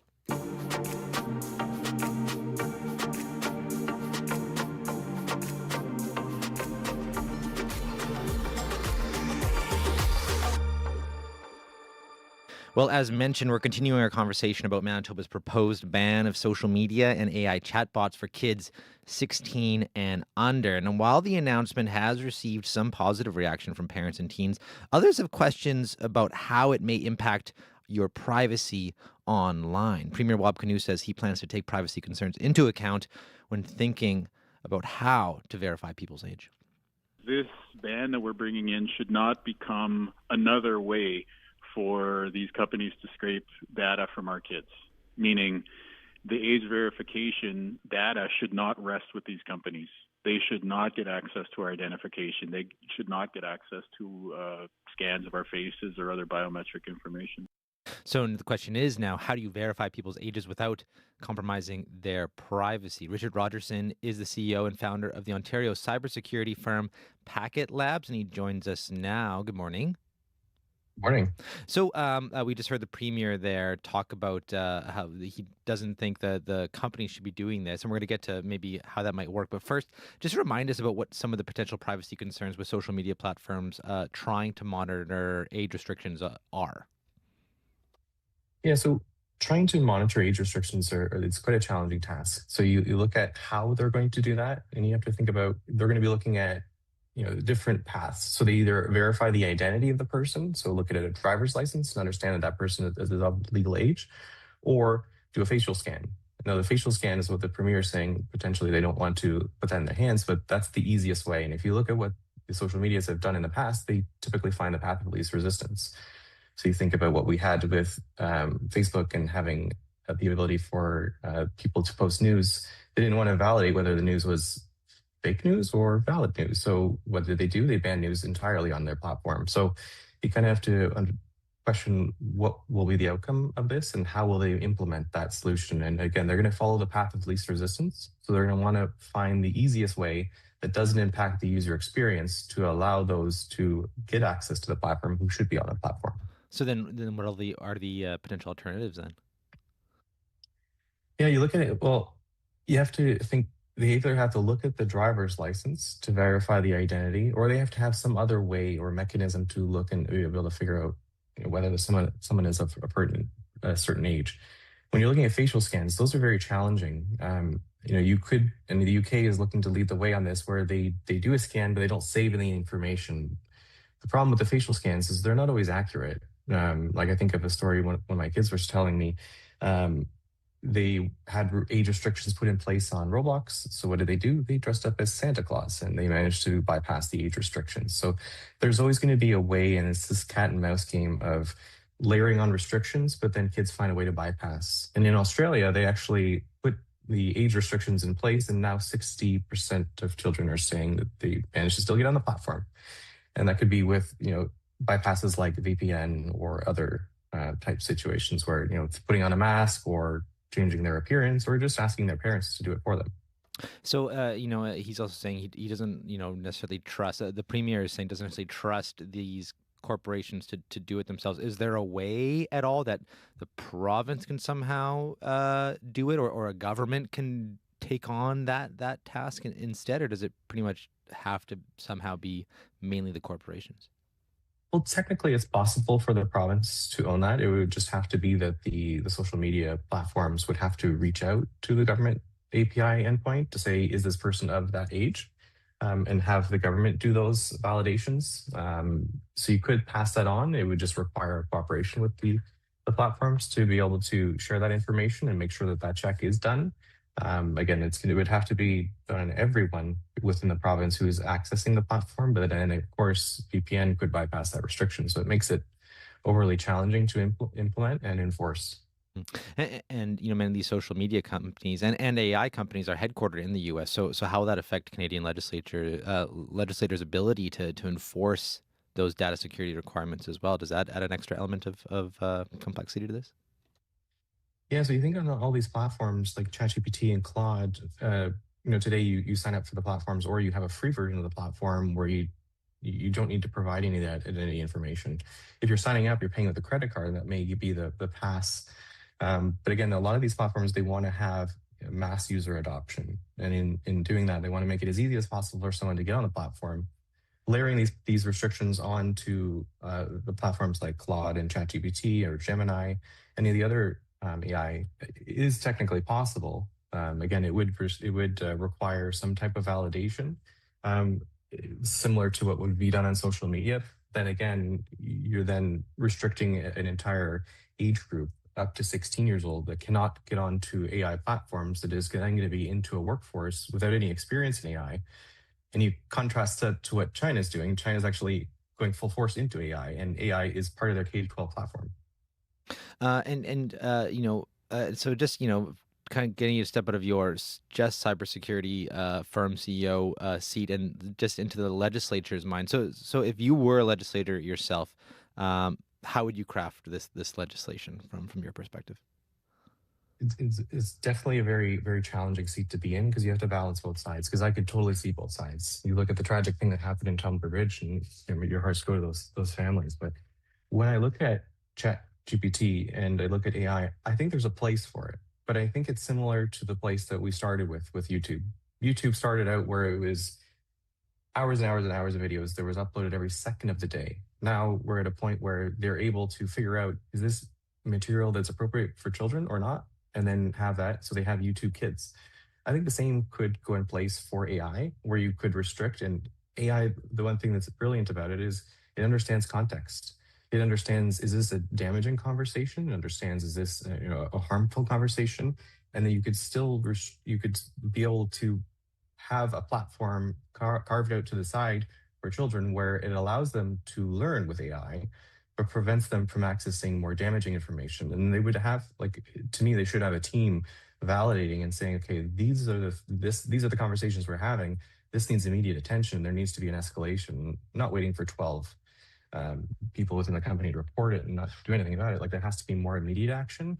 I think you have to balance both sides. I think for social media itself, I think it's pretty clear, we should put restrictions on social media and restrict under 16, just because of the damage that it can do. But I'm thinking through, it's a very challenging thing to balance, because regardless of what you put in place, you do know that it will be able to be bypassed. There will be an option for children to find a way around it, but it's about restricting 80% of the problem and making it less of an issue. You're still going to have to deal with the 20% that may find a way to bypass, but if you can address 80% of the problem, you'll be able to take it to a better state. We've got about a minute left here, but in that last minute, as a parent, you mentioned, I heard you say you had a kid there. How do you talk to your kids about this? And what do you think overall about this kind of movement to ban kids from social media? Yeah, I agree with it for social media. Like I've seen a lot of the damaging things that happen on the platforms, and you hear from other parents of other things that have happened. You know, you think of like Snapchat, you think of Facebook, you think of TikTok, any of the other places. It's so easy to share content, and that content may be not accessible later on. So it's hard to enforce what happened, who shared what picture, and then it gets really messy really quick. I personally have a firewall on my own home network where I could restrict my children's access to any of the apps that I would say could potentially be damaging. So things like Discord, Telegram, Snapchat, any of the others. I actually restrict the access from the network so they don't have the ability to get into those. For AI, it's about really having those conversations with my kids to help them understand, how do you best use this technology? How can you help it? How can it help you learn? So you think if you have your homework and you're having a hard time with a question, you can ask it to give you 10 more questions like that. So you can really push the boundaries of taking homework home and then learning, how much further can you go with it? What other things can you learn, and how quickly can you learn those things?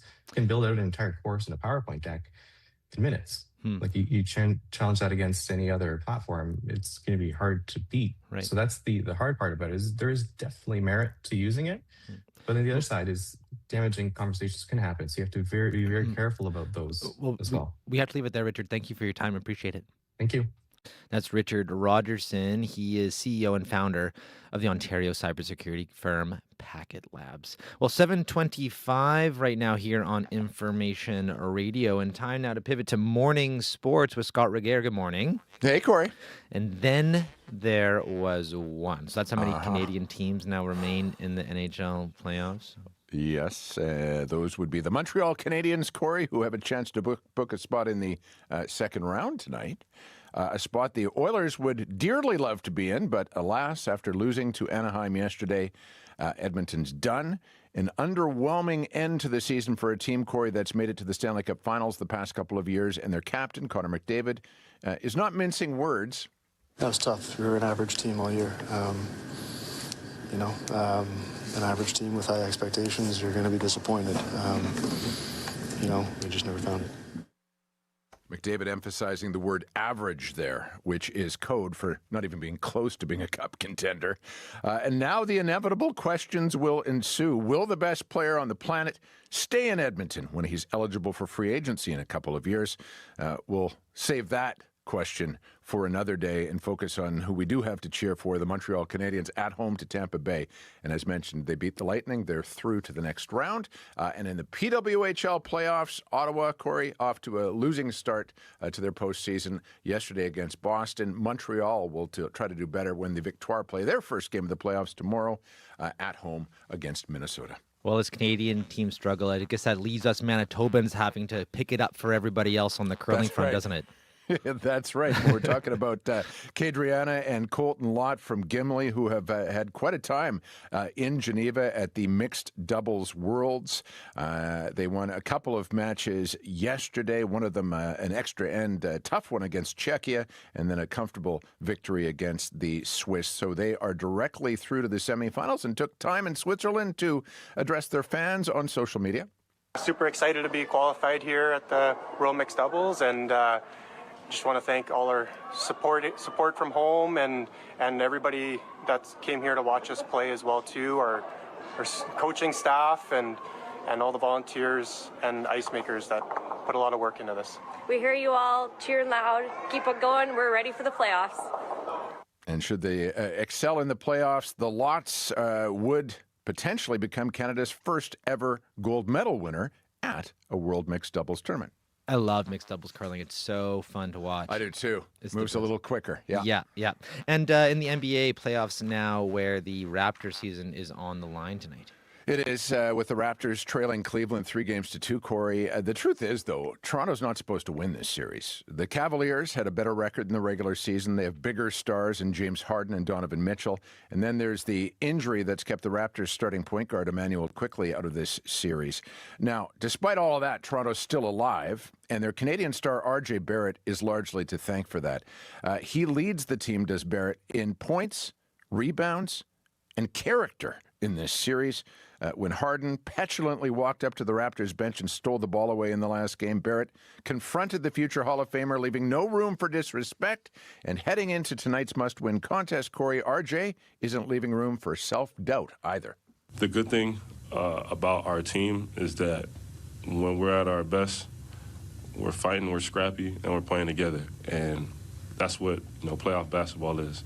So I'm very confident in us, especially going home with our fans. Everybody's seen what that's like, so we'll be ready for Friday. Yeah, Barrett's going to be especially important tonight, Corey, given the team's top two scorers during the regular season. Brandon Ingram and Scotty Barnes are dealing with ailments and might not play. Adversity? What adversity? Tip-off, 6:30 tonight, Central Time. It'd be boring without an underdog story, so why not? Good for plot lines when we're writing scripts in the morning, that's for sure. Exactly. Thank you very much, Scott. Have a good weekend. You bet. You too. That is Scott Regehr at your sports desk. 7:29 right now. Still to come here, we're going to be talking about a new intercity bus service coming to Manitoba. It's going to start next week. It's going to run buses from Winnipeg to Brandon, and actually is part of a network that runs right across the country. So we looked into what's on offer there. We're going to be talking about that. That's all coming up here. We're also going to talk about, keep on the transportation theme here, Wrench is opening up its community. I'm Heather Wells in Winnipeg. At 7:30, it is 0. It's May, and Winnipeg is slowly warming up. It's going to be sunny today, a Friday high of 13. People in a northern Manitoba First Nation are being told to only drink bottled water. The treatment plant servicing Garden Hill was shut down after a break-in on Wednesday. The damages have left the First Nation worried the community's water supply was contaminated. Grand Chief Alex McDougall represents that First Nation. He says this comes as Garden Hill is already dealing with a hepatitis outbreak.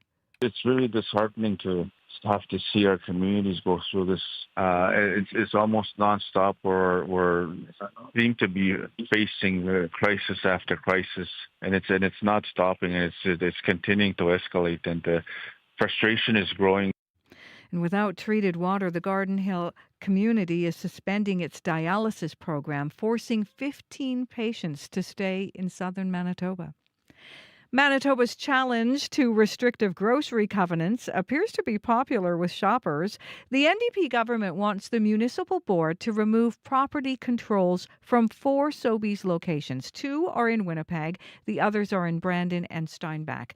Those controls prevent other grocery stores from opening nearby.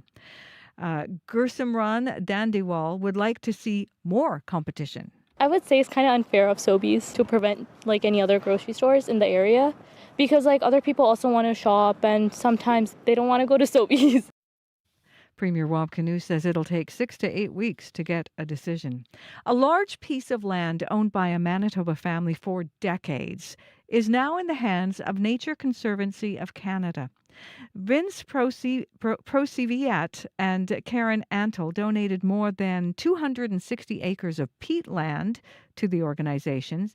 Prosiviat's late uncle, William North, stewarded that land near Elma and spent time there trapping and hunting. Before he died, he said he hoped the property would stay in the family to protect it. I've always kind of had a good respect for nature in general, and that's part of what I learned from Uncle Bill. He was the one who was instrumental in teaching me how to hunt and fish and look after the land. Nature Conservancy of Canada says the section can store up to 340,000 tons of carbon in the ground. A use of force expert says the police shooting of 16-year-old Aisha Hudson in 2020 was not justified. The testimony came during the inquest into the teen's death yesterday. CBC's Caitlin Garlick was in court. Expert Peter Rampat told the inquest into Aisha Hudson's death yesterday he does not believe the police shooting was justified. Rampat also said the officers who responded put themselves at risk by not following procedure. His testimony came after another expert concluded the April 2020 shooting was justified. Rampat disagreed, in part because he said that earlier opinion didn't consider witness video of the incident. Video, he says, contradicts what police said happened. Court heard the teen was driving a stolen Jeep when some of the other teens in the vehicle robbed a liquor store. She was shot after crashing the vehicle following a police chase. Rampat is scheduled to continue testifying today. Caitlin Gowerluck, CBC News, Winnipeg. A West End business owner welcomes a new Winnipeg Police Rapid Response Unit. Its primary assignment will be at special events like parades and protests. The unit will also respond to lower priority calls. Michael Paillet owns a collectible store on Sargent. He recently waited 4 hours for police to show up after a shoplifter broke his ribs and left him with a concussion. I don't know any business that aren't having challenges right now. You know, whether restaurants and people just walking out not paying, or businesses with people standing outside harassing people, it makes a deterrent. So I hope this works in a way that they can start working with those problems. The Rapid Response Unit will have 32 officers. It will be staffed 7 days a week. Several programs and about 24 staff are being cut at RRC Polytech. The college is permanently shutting down 7 programs, including sales and marketing, accounting, and web development. 4 programs are being temporarily cut, including commerce and pharmaceutical and food manufacturing. 3 programs will see a reduced capacity. Current RRC Polytech students like Ufoma Origitoma will not be affected. Still, the electrical and electronic engineering student says the cuts are alarming. What I would like to encourage people to do is to go. Maybe they think these programs are not necessary or not relevant. That's why they're cutting them, but there are people who want to do them. So it'll hurt them to know that it's not available in Red River anymore. The college blames the cuts on a decline in revenue from international students. Their numbers were reduced due to immigration changes by the federal government. Well, after more than a decade sitting empty because of a crumbling foundation, the historic Captain Kennedy House has reopened. That 160-year-old building on Red River in St. Andrews, has been restored with $1.4 million from the province. The tea room has also reopened. Musette Folk is the owner-operator and calls herself the caretaker of a beloved piece of Manitoba history. This house means so much to the community. I've really been inundated with families and people that have personal connection in some way, shape, or form to this property. Folk says the Kennedy living room is also now home to an antique pastry counter and espresso bar. The facility has new accessible washrooms and an upgraded kitchen. Sounds like an interesting drive about to happen. You can find the latest news. Don't have to go too far. Just head to cbc.ca/Manitoba. Thank you very much, Heather. Thank you. That is Heather Wells at your CBC News Desk. Abby Adeyemi, what's going on with the weather? We woke up to clear skies. Now the sun is out. Up north, we're still spotting some cloudy conditions. No warnings. We more like into that spring-like conditions right now. For the Red River Valley region, forecast for Winnipeg and nearby, mainly sunny at this time, noticing some breeze.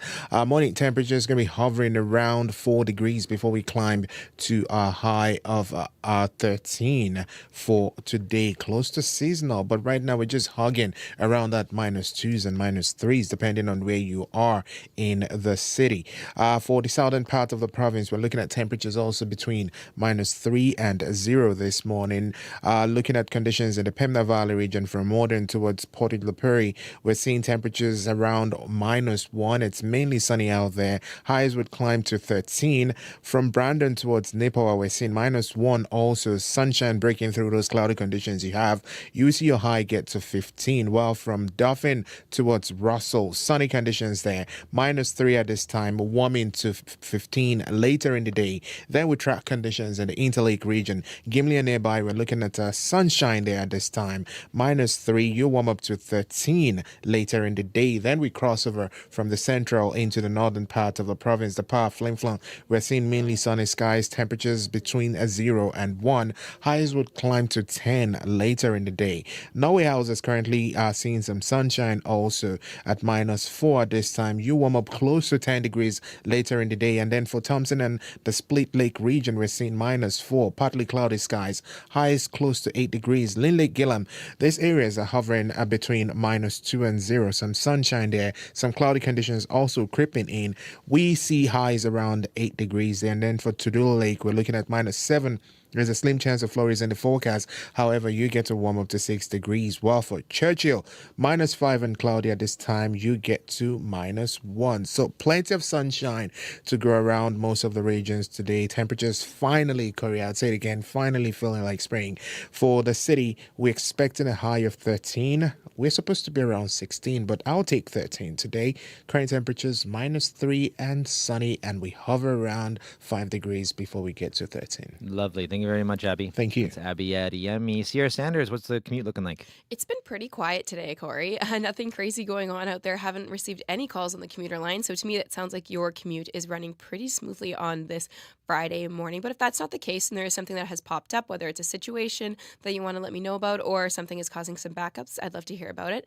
The number to call is 204-788-3093. So before you go, there's this new, we're talking about commutes, there's a new commuter option from Winnipeg to Brandon coming in about a week or so. It's a bus, Flixbus, and you actually spend a lot of time going between Winnipeg and Brandon here. So I'm actually want to run this by you because this is a new option. So it's called Flixbus, German-owned. They bought Greyhound back in the day, and now they're trying to make a cross-Canada network. And now they're opening up next week a route between Winnipeg and Brandon. And I was just looking at some of the prices and stuff, so I'm going to run this by you. So to get from Winnipeg to Brandon, it's $28 is the ticket price. The catch, though, it leaves either at 11:30 or about midnight, and you arrive at 2:30 in the morning. So is that something that maybe you would pull off, say on like a Friday after work, or kind of like to get there on the weekend?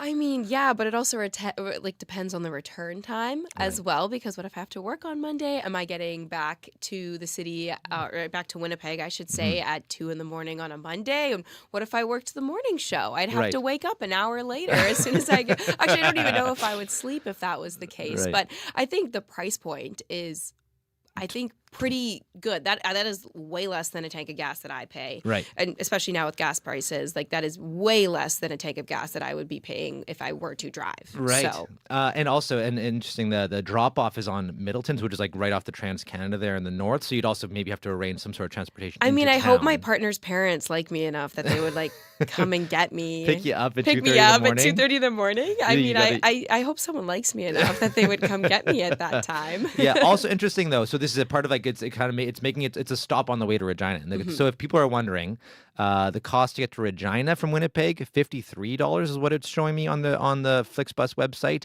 It starts at midnight. You arrive at 6 a.m. Calgary, you can get all the way to Calgary too. $144 to get to Calgary one way. You leave at midnight. You arrive about 8 p.m. the next day. So it takes a little bit longer than driving, but certainly cheaper. So Cheaper than a flight. Cheaper than a flight. That is most. But certain. I think it also depends if you're a good bus sleeper. That you is know, good. because I feel like that is like, I mean, can you sleep in cars? Can you sleep on a bus? It's tough to sleep on a bus, especially like cramped and when they're stopping, other stops just to make sure people are getting off and doing what they need to do. Yeah, so interesting to see how many people take them up on their offer for those rides. We'll have to see. But just thought that's worth mentioning. And those bus depots in Winnipeg, by the way, where they pick up, Sherbrooke near HSC is one of the places, as well as Southdale Centre, not far from the Mint. So we'll have to see the first buses you can start taking. Looks like May 8th is the earliest I could like start next doing. week. Yeah, next week. So we'll see. Thank you very much, Sierra. That is Sierra Sanders. Also, we're talking about transportation. Just ahead, we are going to talk about why gas prices are so high. 188.9 is what some of those stations have been showing. So we've been asking you, have you changed the way you've been getting around because of these high gas prices? We asked you to call our listener line. Here is the call we got. Hi there, it's Jesse from Winnipeg. Just wanted to chime in and say that I started commuting to work using an e-scooter, and I think they're amazing, and I would highly recommend everyone trying an e-scooter because they are easy, fun, and they're super cheap. And that's my input. Thanks.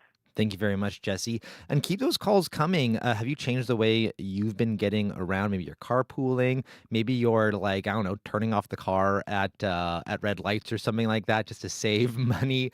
Maybe you're walking, biking. Tell us how you've changed if you have. That number 204-788-3205. We're going to keep talking about transportation. Winnipeg is finally beginning to feel like spring, and for many, that means getting back on two wheels. And the Wrench, which stands for Winnipeg Repair, Education, and Cycling Hub, is holding their annual big bike sale. That event offers refurbished bikes at an affordable price while supporting community programming. And CBC's Jim Agapito had a chance to visit the shop and learn about the impact it makes on Winnipeggers.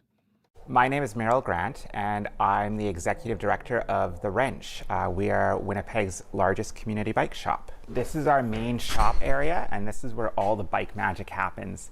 We repair hundreds of bikes every year, and most of them go through this shop where we have 8 mechanical stations set up, and they're staffed by volunteers and staff mechanics to bring life back into hundreds of bicycles every year. When I go out and people hear about the Wrench and what we do, it's almost universally that people are excited and happy to know that there is a group, an organization that's doing such good and cool work around the city and really bringing bikes and cycling to so many people. Once the snow melts and we start getting some nice temperatures, people realize that it's perfect weather for cycling, and we start to see the demand for bicycles at all price points increase, and it just kind of goes up and up and up. Folks are really looking for bicycles for different things. Some people might use it to get to a job. Some folks want a bicycle to ride with their family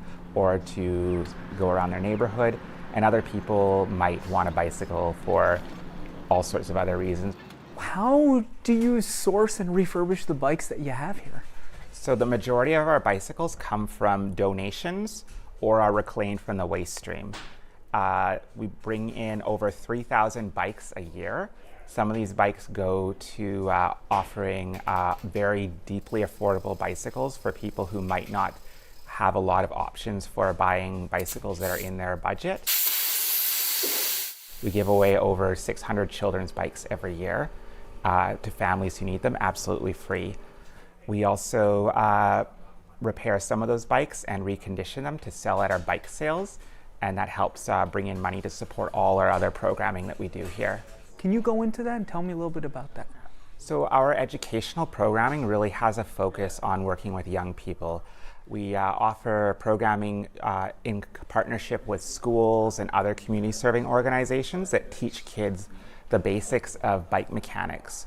And it's not just skills that help kids learn how to fix a bike, but these are life skills, the problem solving, the using your hands to fix something, and also just knowing that if something's broken, that you have the power to fix it, that you can work through that problem and save the money and feel really good about what you've done. Affording a bicycle is a barrier for a lot of people, but also when you go to bike shops or you look at buying bikes, often you might have a budget in mind, and we like to provide an option where people can get really good quality bicycles that are safe at really affordable prices. How do you determine pricing of bikes and whatnot?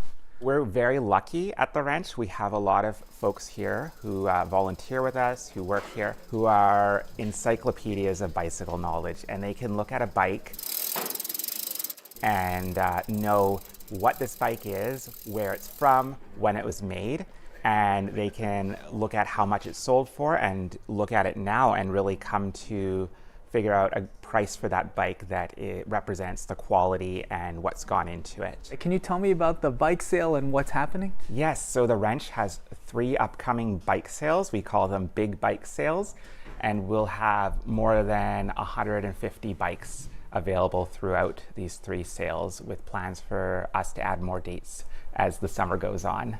So when you are looking for a bicycle, the best bicycle for you is one that fits and one that feels good to ride.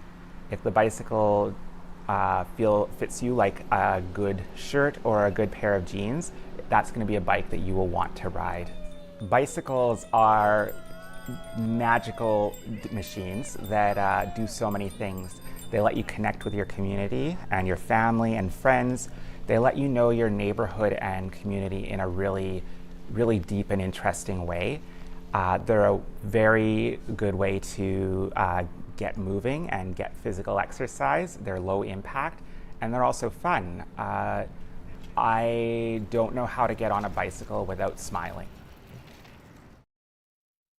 That was Jim Agapito speaking with folks from The Wrench. Their first sale of the year happens this weekend. For more info, you can visit The Wrench's social media pages. 7:48 right now, and next up here on Information Radio, RRC Polytech is slashing programs and staff. A union official says over 20 employees have been laid off and will be canceling programs, temporarily suspending others and reducing capacity in a few more. Kyle Ross is the president of the Manitoba Government and General Employees Union. He spoke with CBC's Santiago Arias Orozco. My name is Colin Remillard, co-owners of Jardin St. Leon Gardens. And you guys opened this week, so I'm wondering, what's the vibe been like so far? Yeah, everything's been very, very positive. We opened on Wednesday this week. It was a big rush, big mad dash before we opened. We got to get everything set up. We basically get... Just a bit of a technical issue there where we played a bit of the wrong tape. We're going to be playing that actually coming up. If you heard, that was St. Leon's. And just ahead, actually, we're going to be talking about the forecast for the spring. And we went to St. Leon's to talk to how people were managing this spring. So there's a little bit of a taste, if you will, of what's to come. But right now, though, here is Kyle Ross, the president of Manitoba Government and General Employees Union, speaking with Santiago Orozco about the cuts at RRC Polytech. We heard today that some of our members are receiving layoff notices. It's really unfortunate for these workers. I think no one expects when they show up going to work in the morning that they're going to be laid off. I know there was talk. I'm sure they've heard some discussions around this before, but when you have that meeting and it's you, it's a pretty difficult situation.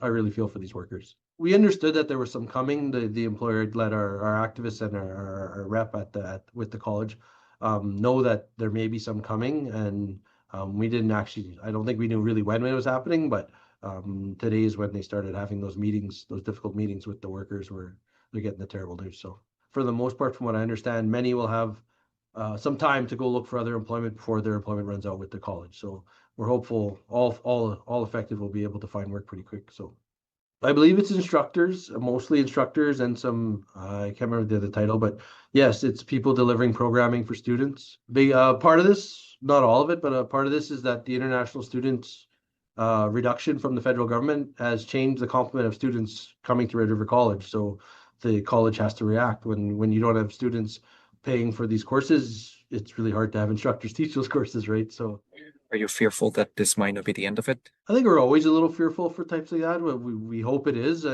but it's really out of our control. We're here to support the workers as best we can and try to find ways that we can ensure that less of them are laid off in the. That was MGEU President Kyle Ross. You can read more about this on our website. That's cbc.ca/Manitoba. Well, next up here on the show, Winnipeggers haven't seen gas prices like these in years. This week, the average price of gas jumped almost 25 cents a liter to $1.88.9 a liter at some stations. And if you hunt around, you can find some deals, but the average price soared starting on Wednesday. And this, despite the federal government dropping the 10-cent a liter excise tax on gas. So to learn more about why this may be happening, and there's a surge happening this week in particular, we're joined by Patrick DeHaan. He's a petroleum analyst with GasBuddy.com. Good morning. Good morning. Thanks for having me. So why did we see such a dramatic shift in gas prices this week? Yeah, we saw, nothing short of really an explosion of prices skyrocketing here. A lot of that stemmed from refinery issues down in the U.S. Some of the largest refineries in the Midwest, which feed into the Canadian prairies, sent gas prices skyrocketing, both in the U.S. and Canada, and that's why we are seeing prices jump most significantly in the prairies compared to a week ago. Alberta, Manitoba, Saskatchewan, Ontario, all leading with price jumps of over 15 cents a liter. Alberta's up close to 20 cents a liter in the last week. Manitoba right behind at 19.1 cent liter jump.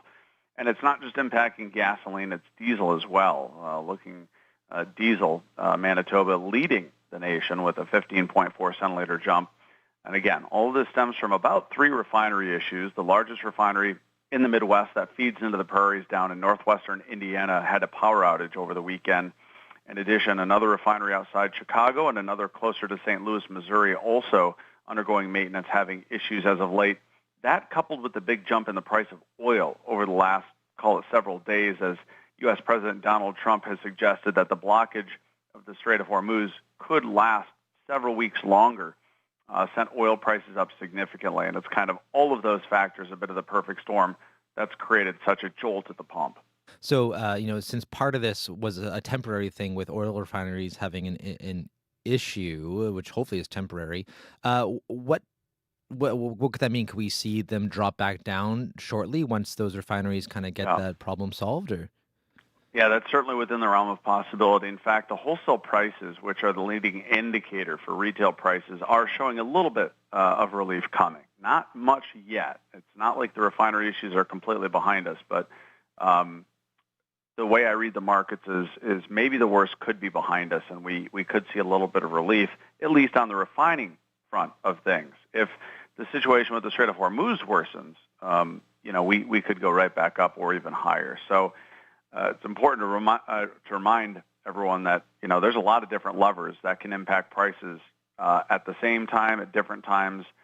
So just because the refining issue may be cleared up doesn't mean the coast is completely clear. So last week, the federal government removed the 10 cent a liter excise tax on gasoline. It was supposed to give some relief at the pumps. Why was the relief from the gas tax holiday so short-lived? It feels like. Yeah, all of it has to do with timing. I had forewarned that there's a lot of levers that move all at the same time, and one lever might push prices down, but another 4 levers could push prices up. So you did see the relief. It was just very short-lived. You didn't see it for long because oil prices are constantly on the move. And again, because U.S. President Trump had suggested that the blockade of the strait is going to last longer, that sent prices up very quickly. And so, the visibility of that 10 cent a liter decline didn't last too long because of all the other factors pushing prices. And how high can we expect gas prices to go this summer? Because there is always, I guess, it seems like a bit of a jump in summer, on a normal year. Yeah, we've seen most of the seasonality hitting already. The changeover to summer gasoline is already reflected in what we're paying. So that part is already pushed. It's really a hard question this year to tell you how high it's going to go because it's really contingent on the unknown. What could happen with the U.S. president in terms of, will the blockade of the strait continue? Will there be a deal? It's virtually impossible to predict that. And so I can't really tell you this summer, prices in Manitoba could be above $2 a liter if there are continued shutdowns of the strait. Whereas if things go really well and the strait fully reopened, tomorrow, we could see prices start declining, and by midsummer we could be in the mid-dollar a liter range, and by the end of the year we could be in the low dollar a liter range. But I don't know if ever in my 20 years of watching markets we've seen a wider range of what's possible. Is there a ceiling? Like, is there a number in your head where it's like, this is so high, like that, we learn people are willing to pay for it as the number goes up, obviously. But, is there a number that says where Canadians say, hey, you know what, that's it, I'm walking? $2 a liter, I think for most Canadians, unless you're in some of the higher priced areas. I mean, motorists in BC are far more accustomed to $2 a liter than you are in the prairies, right? If $2 a liter happened, especially in Alberta, people would probably be parking the car for a while. But it's so hard to come up with a magical number because for everyone it's different. It depends on your means. It depends on your income. $2 a liter for one person might be well underwater, where somebody else might say, heck, $3 a liter is the only thing that's going to stop me. So, it's when we start to see demand being destructed because of high prices, that's usually where the ceiling starts to take place. And I haven't seen any demand destruction yet. In essence, down in the U.S., where there's much more data on that, gasoline demand is actually up in the last 2 weeks. So it signals that we are not yet close to a point. And, that should be a little bit of a sign that, we could continue to go up until there's some sort of resolution here, or until prices cross those magical psychological barriers that nobody wants to see. Well, we'll leave it there, Patrick. Thanks for your time. Thanks for having me. Patrick DeHaan is a petroleum analyst with GasBuddy.com. Stay tuned as we turn our calendars to May. Can we finally turn the page on the frigid temperatures we've been having? Next up on Information Radio after 8 o'clock, Environment Canada climatologist Dave Phillips join us on what to expect for May. Right now, though, time for headlines with Heather Wells. Good morning. Well, a West End business owner welcomes a new Winnipeg Police Rapid Response Unit. Its primary assignment will be at special events like parades or protests, but a criminal justice expert fears it could increase political policing. And Winnipeg's mayoral race officially starts today. Prospective candidates can now register their campaigns, a move that allows them to raise and spend money. The campaign period is almost 6 months. Election day, October 28th. You can find more news updated throughout the day at cbc.ca/Manitoba and more at 8:30. Thank you very much, Heather. Stay tuned. We'll be back after World Report.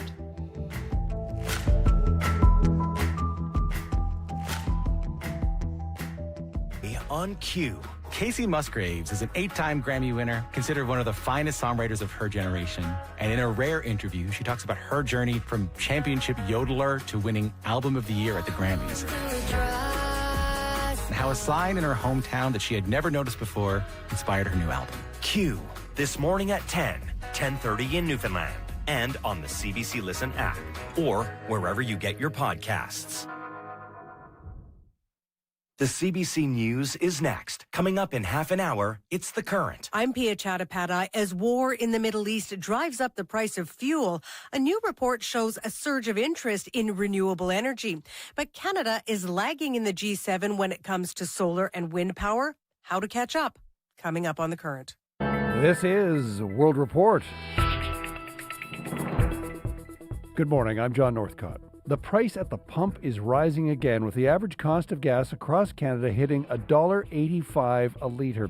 The war in Iran and the closure of the Strait of Hormuz are fueling the spike, but that route is also critical for the global supply of fertilizer, and there are growing concerns the disrupted supply chain is creating food insecurity, especially for the world's poorest nations. Anna Cunningham has more. Since the start of the US-Israeli war on Iran, the price of fertilizer has rocketed by 80%. Food producers are being stretched by the costs. Svein Tore Husæter, chief executive of Yara International, one of the world's largest fertilizer companies, has this stark warning. So what does that mean for food production? I would get to up to 10 billion meals that will not be produced every week as a result of lack of fertilizers.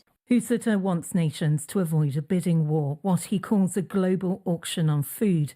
He says that could see the world's poorest regions, such as sub-Saharan Africa, struggle with crop yields. Navigational rights and freedoms must be restored immediately, urges Antonio Guterres, the United Nations Secretary General. Despite a fragile ceasefire, Guterres says there is a risk of strangling the world's economy. We confront the specter of a global recession with dramatic impacts on people, on the economy, and on political and social stability. There are warnings, too, for Western nations of increased food inflation, a point raised this week by Andrew Bailey, the Bank of England governor. The longer the conflict in the Middle East continues, the worse the impact will become. With negotiations stalled, US President Donald Trump faces a deadline today to end the war or make the case to the US Congress for extending it. Anna Cunningham, CBC News, London. Alberta Premier Danielle Smith is welcoming U.S. President Donald Trump's approval of an oil pipeline expansion. The Bridger Pipeline could open more American markets to Canadian crude in what is being considered a partial revival of the Keystone XL project. That original plan was famously canceled by the Biden administration, but as Anis Hadari reports, this new version takes a different path south.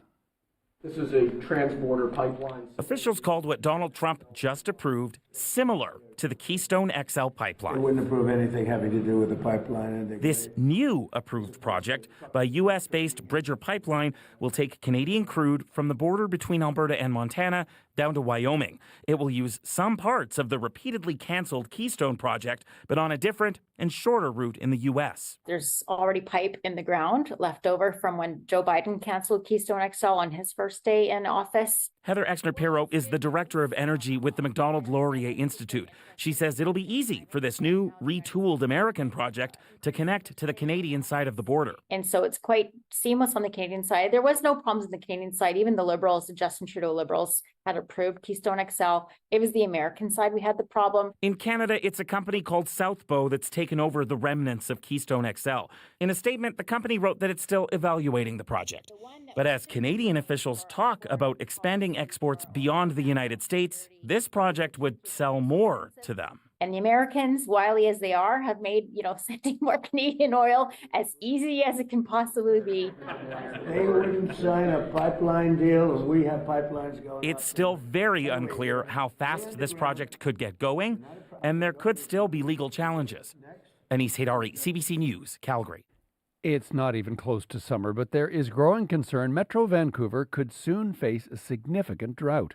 Officials are worried a dwindling snowpack won't be enough to replenish reservoirs, especially with dry weather in the forecast. That means residents are facing an early ban on all lawn watering starting today. Yasmin Renea reports. Lawns will go brown. It's not aesthetically pleasing, but Metro Vancouver Commissioner Jerry Dobrovolny says the lawn watering ban is necessary to ensure there's enough water for drinking, cooking, and cleaning.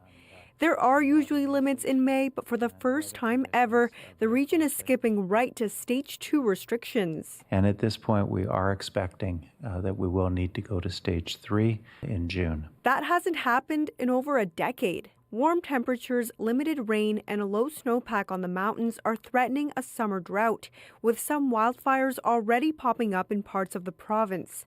Linda Parkinson with Metro Vancouver Water Services says the region uses about 1 billion liters of treated water each day, and that surges to 1.5 billion in the summer. Being prudent now in terms of how we use that water, particularly outdoors, we can ensure that we have that supply through what's gearing up to be a very warm summer. Environment Canada meteorologist Ken Dosanjh says temperatures are already higher than usual. On the order of around 8 to 12 degrees above what is typical for kind of early May period.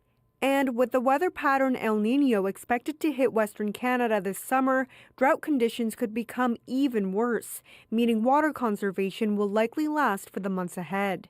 Yasmin Ranea, CBC News, Vancouver. A search is underway for an Australian tourist missing on Cape Breton Island. The RCMP say no one has heard from her in more than 2 weeks, but she was only reported missing at the national park 3 days ago. Kayla Council has more.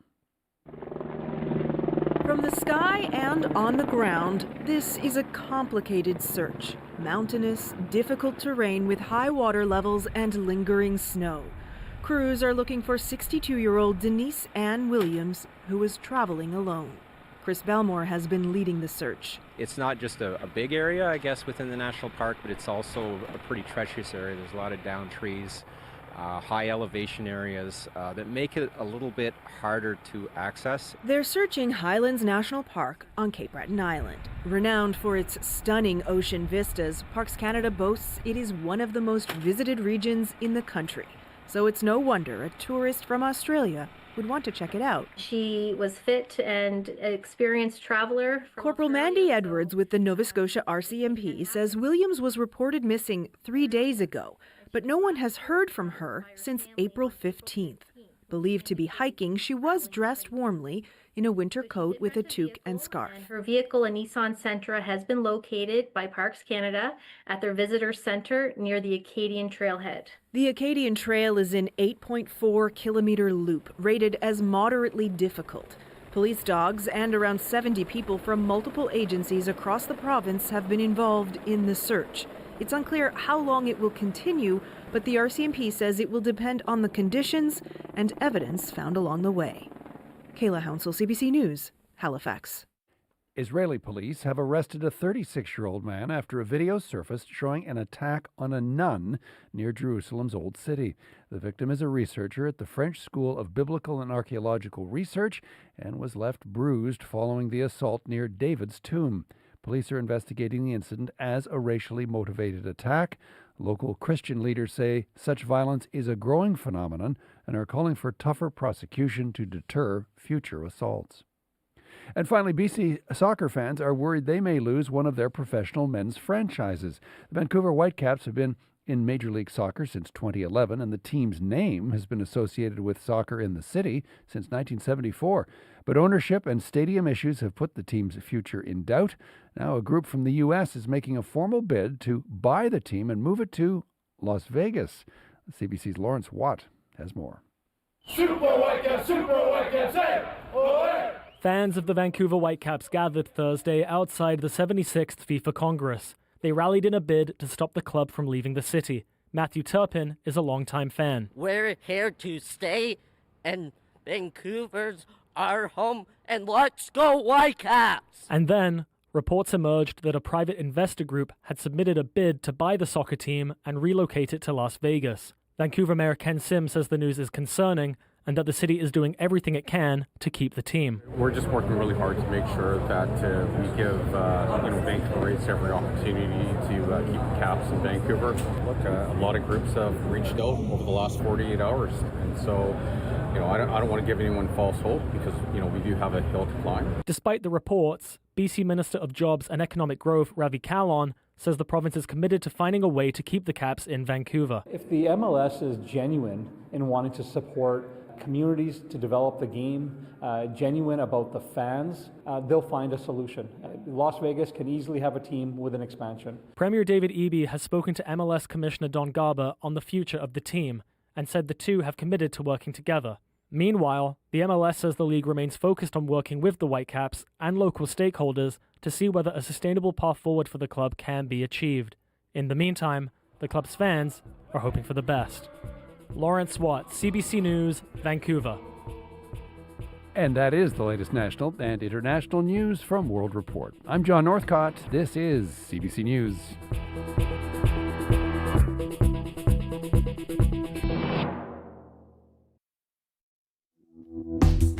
Good morning, Manitoba. You're listening to Information Radio here on CBC Radio 1, 89.3 FM, 990 AM, and everywhere on the CBC Manitoba YouTube page. Happy May. I'm Corey Funk, in for Marcy Marcusa, and we certainly had our April showers this year, didn't we? Along with, snowstorms, hail, freezing cold. Well, now that May is here, can we finally expect some flowers? Coming up this half hour on the show, Environment Canada climatologist Dave Phillips joins us to talk about what's ahead. Also going to run by whether this April was exceptionally awful, or if that's just April, we just block it out of our minds every year, because I think that might be the case. We're going to find out coming up right here on Information Radio. Stay tuned.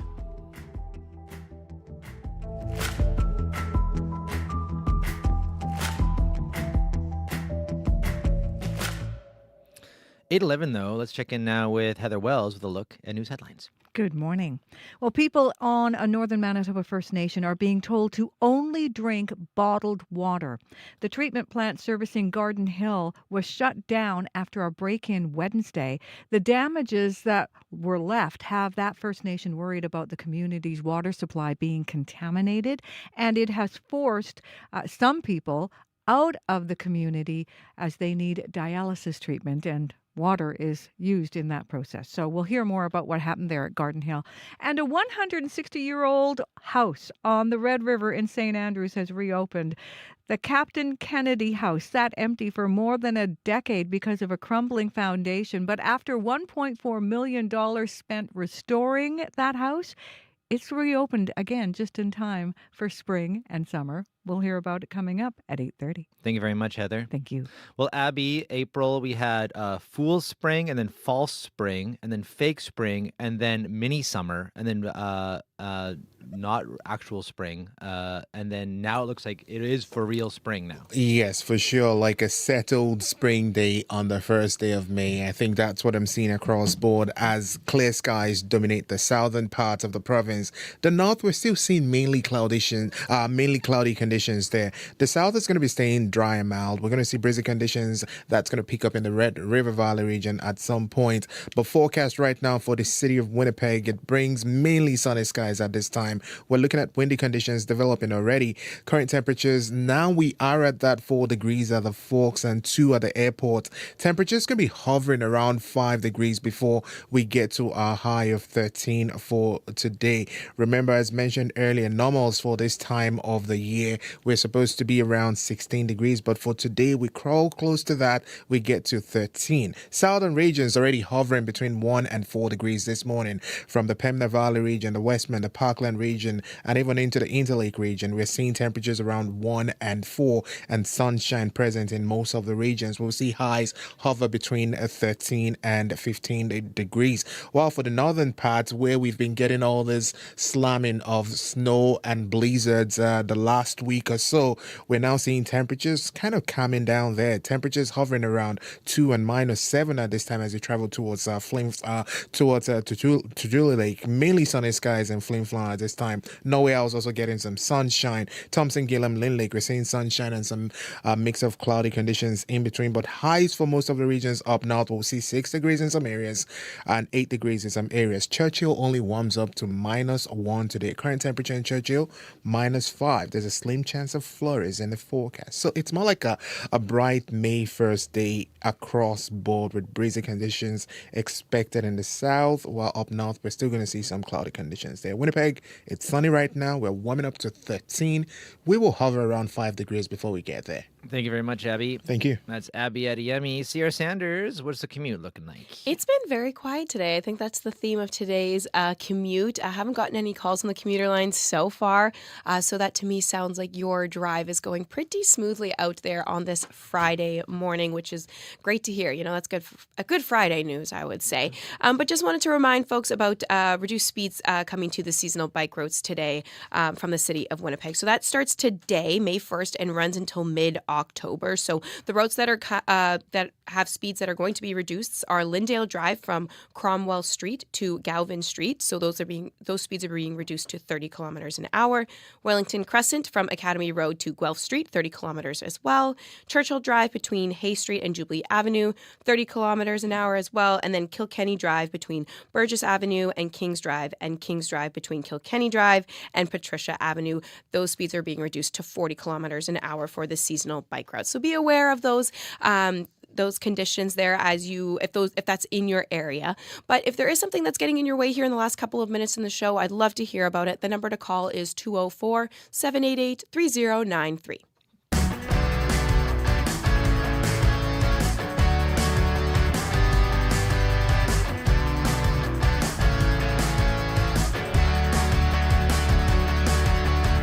Well, we spent all April grumbling about it. It's been a tough start to spring. Every time it seems like it's warming up, freezing temperatures come right back. But it's not stopping gardeners from getting to work. CBC's Jim Agapito stopped by St. Leon Gardens in Winnipeg yesterday. My name is Colin Remillard, co-owners of Jardin St. Leon Gardens. And you guys opened this week, so I'm wondering, what's the vibe been like so far? Yeah, everything's been very, very positive. We opened on Wednesday this week. It was a big rush, big mad dash before we open. We got to get everything set up. We basically get all the produce like a day or two before we open because you really want it to be fresh. You don't want to keep it a week before. So we really get everything last minute. And so the day before we open is a huge mad dash. But then the moment we open, everything seemed to roll pretty well, so we're very grateful, very lucky. The only big concern right now is the weather, which is colder than last year, but that's a normal spring for Manitoba. We always have a little bit of fluctuations when it comes to spring weather. Gardening is so contingent on the weather. What advice do you give to people? Yeah, first of all, just from the shopping experience, I'd say, bring a jacket, bring a little toque maybe. It's a little cool right now. We have some heaters, but it definitely, like in some regions of the store, it's a little colder. From the gardening perspective, I would say wait a little bit. It's going to be a bit of a cold spring. I would caution people against starting too early this year. A lot of times some gardeners who have like a particularly protected yard will gamble and start putting stuff in the ground earlier. I don't know if this is the year to do some big swings like that, some big gambles. Wait till late May. My name's Curtis Molino. The weather is a little bit cooler right now. Does that put a hinder on what you can plant? A little bit, yeah. Like, I'm going to go for peppers, but they don't like being outside in this kind of weather. Not yet, anyway. What can you plant right now, considering that it's cold? I'm pretty sure you get asparagus. Pretty sure asparagus and some onions, maybe some tomatoes, but nothing too hot. You gotta kind of work with the weather here. Yeah. Unfortunately, it's starting to be May now, and it's still a little bit cold out. Nash Super. How excited are you to start gardening? Pretty excited. I'm excited for warm weather again. Well, I don't have a garden necessarily. I have a balcony, so I just have potted plants, but I've just been keeping stuff inside for now. I don't know. I feel like it's kind of normal for spring to be temperamental, so I'm prepared, I guess. So when do you go out and start, planting things on your balcony? Well, I already started when it warmed up about a week ago, but now that it's cooled down, I had to bring everything inside. But thankfully, none of my stuff is in the ground, so I can easily bring it in, right? My full name is Lise Muller. Yeah. And I understand you have a very special role here at St. Leon. I do. Yes, I founded it with my husband. We were here in 1990, first year. I'm still involved. Yeah. When you see all these Winnipeggers in here getting ready for the gardening season, how does that make you feel? Good, very good. People are anxious to be outside. They love they're anxious for the warm weather that's coming in soon. But it's very nice to see everybody out here. Yeah. Now, since it is May, I'm wondering, it's cooler right now. Yes, it is. So what tips do you want to share with people who might be eager to go start planting and whatnot? What can you give us from the wisdom of running a place like this? I would say take it slow. Don't plant your tomatoes. And even annuals, I would wait. Perennials, maybe next week. The gauge I've always used is toes in the ground if it's warm, but if your soil is too cold, the plants are not going to like that. You have a bag of stuff. So Yes. What did you end up getting today? Oh, today I got carrots and a little bouquet of flowers, some mushrooms because I'm making supper for my daughter and her kids, and just a little bit. What is the joy that you get out of gardening and, knowing that things are coming alive at a time like this right now? There's a lot of joy when the tulips come out or the perennials that you put in a couple of years ago. There's really, it's like you're just so happy to see it come up and that it survived the winter. That was CBC's Jim Agapito at St. Leon Gardens in Winnipeg. So, do gardeners have a reason to hope this May? Dave Phillips is here with some answers. He's a climatologist with Environment and Climate Change Canada. Good morning. Good morning, Corey. Nice to be with you. Boy, did I ever enjoy that piece. Boy, let me think. I think you might kind of do window shopping about now and not do the big purchases, but kind of plan your strategy. And it certainly has been cool. And what a difference a year makes, Corey. Come on. I mean, the last 2 years, I couldn't believe these numbers when I looked at them. The last 2 years, forest fires on the prairies, by this time, you'd already had 350 fires, 5,000 to 10,000 hectares burned by the end of April. This year, 1 fire in 1 hectare. And so it just tells you that sometimes it's either too much weather or not enough weather, too warm or too cold. But hey, it's the transition season. That's what spring is about. Certainly, it was a very slow transition here in Manitoba. So I want to talk about what's ahead for me. But first, I just want to get a sense. Like I was saying before, I can never tell in April if I just block it out of my memory each year, and it always catches me off guard how just awful it is. but was this April exceptionally awful for Manitoba and March too even? Well, I mean, it was certainly, we had such a warm fall, and then winter was kind of, I would say it was about kind of normal. 50 days of below minus 20 normally would be 52. So, December was brutally cold, but February was quite mild. And then you came to the winter's over. People sort of said, okay, winter's done. Now we want spring. We want the warm weather to come. Well, March and April, Corey, were both colder than normal. In fact, I looked at the last 11 years, and these were the third coldest in the last 11 years. Both were colder than normal, and the afternoon temperatures particularly about 2.5 degrees below normal. So it was really disappointing. And then there was this flip-flop, this almost whiplash that kids were going to school on the 22nd. It was 25 degrees. They're going in shorts or no jacket. And my gosh, then 2 days later, they got snow pants and polar fleece. So it was this just kind of you were getting a little appetizers of kind of spring summery weather, and then you wanted the full course and you weren't getting it. So, but things are changing, but certainly it was a disappointing kind of spring last year. It was a warmer spring, both months, and this one is both colder. So it just shows you that back and forth, you just never know what it's going to be, and too much cold air, too much not enough American air, and so that's why we saw conditions that were like this. But I think the back and forth and up and down, Corey, really helped the flood situation. It kind of put it in check. Things were looking bad on some rivers, but then the cold came and it sort of slowed the snow melt. The kind of extensive flooding was less overland flooding. So I kind of, in a way, there was a check and balance there. But now we're said enough's enough. We want it to warm up because we're losing days that should be warm, and we're not counting those in the warm column. So my sense, there is some change in the air. Okay, well, tell us about that change. What's ahead? I need to know. Well, I mean, we are certainly be a little bit more patient. It's still, new month, not necessarily new weather. They always say spring arrives reluctantly in Western Canada, and I think this is a good year. It's going to bear that out. But so what we see, Corey, is the next week and a half, kind of a little disappointing. We see temperatures that are going to be single-digit values next week. Lots of dry weather. You see nothing but Manitoba sunshine. So that sun actually warms it up more than the actually temperature's telling you it is. So we see that going for maybe next week or the next week and a half. Then about the middle of May, we see a really change. We actually see warmer conditions, and our models showing for Manitoba. In southern Manitoba, May is showing a little warmer than normal, and the central and northern part of the province kind of near normal.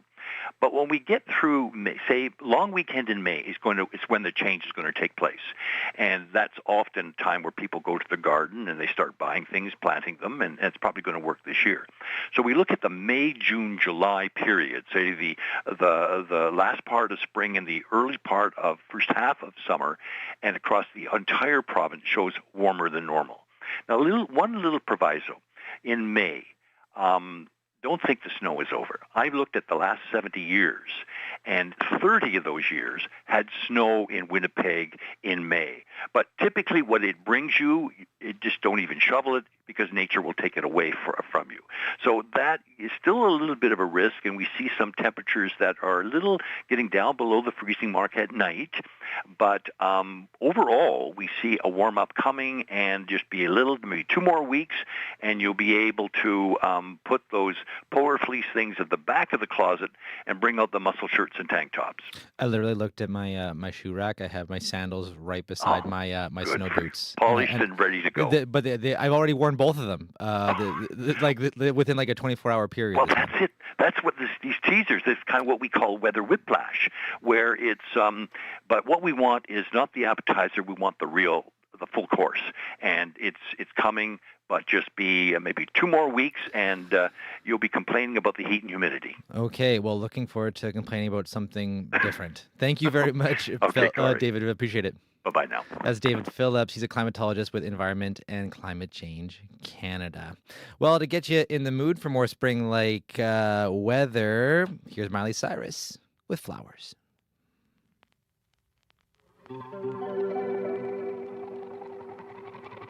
We were good, we were gold, kind of dream that can't be sold.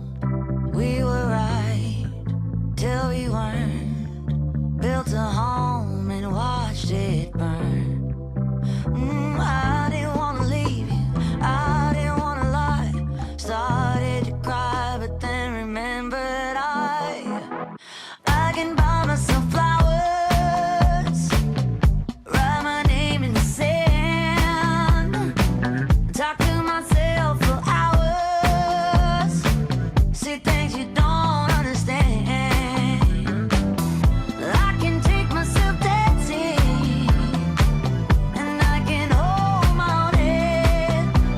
Can love me better.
started to cry, but then remembered I can buy myself flowers.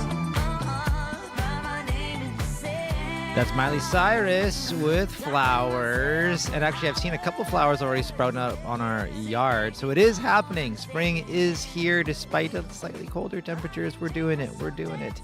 Well, it is 8:28 right now, and we are about to wrap up Information Radio, but Radio Noon is coming up, well, at noon, and its host, Marjorie Dowhouse, is going to talk about what the call-in is today. Well, I don't know if you've heard, but the Canadian Songwriters Hall of Fame has released their list, their inductees for 2026. Also, the New York Times released the top 30 songwriters of all time. So we are going to have a local singer-songwriter join us on Radio Noon today, but we are asking you, who's your favorite songwriter? Do you have any?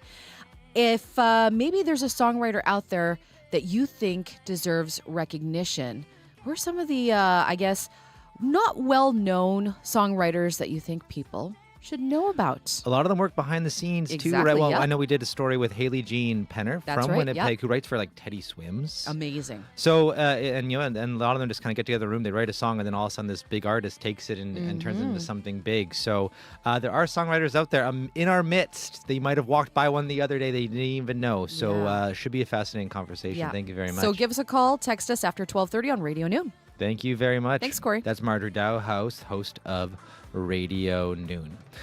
We'll be back after your CBC Winnipeg News. This is CBC News. Good morning. I'm Heather Wells in Winnipeg. It is May, and we are slowly warming up. Right now, we're at 4 degrees, lots of sunshine out there. A high today of 13. Some shoppers appear to be sold on the province's plan to eliminate restrictive grocery covenants. The NDP government wants the municipal board to remove property controls from 4 Sobeys locations, 2 in Winnipeg, the others are in Brandon and Steinbach. Those controls prevent other grocery stores from opening nearby. Premier Rob Canoe says the goal is to open up competition to lower grocery prices, and that sounds good to Winnipeg shopper Kadisha Bizura. That sounds like a great thing. Why wouldn't I want cheaper prices? I mean, it makes sense that if someone's got a lock on this land, they wouldn't want more grocery stores because they want to force you to go where they're expensive. But yeah, if there was something in the area that was cheaper, of course, that's great. The Premier says it'll take 6 to 8 weeks to get a decision. People in a northern Manitoba First Nation are being told to only drink bottled water. The treatment plant servicing Garden Hill and Nisininu Nation was shut down after a break-in on Wednesday.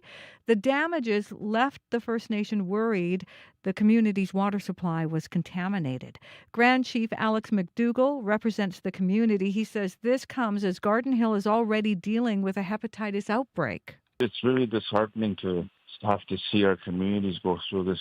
It's almost nonstop. We're seem to be facing crisis after crisis, and it's not stopping. It's continuing to escalate, and the frustration is growing.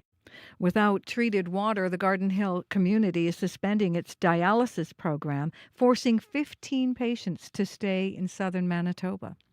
A decline in international students is being blamed for program and staff cuts at RRC Polytech.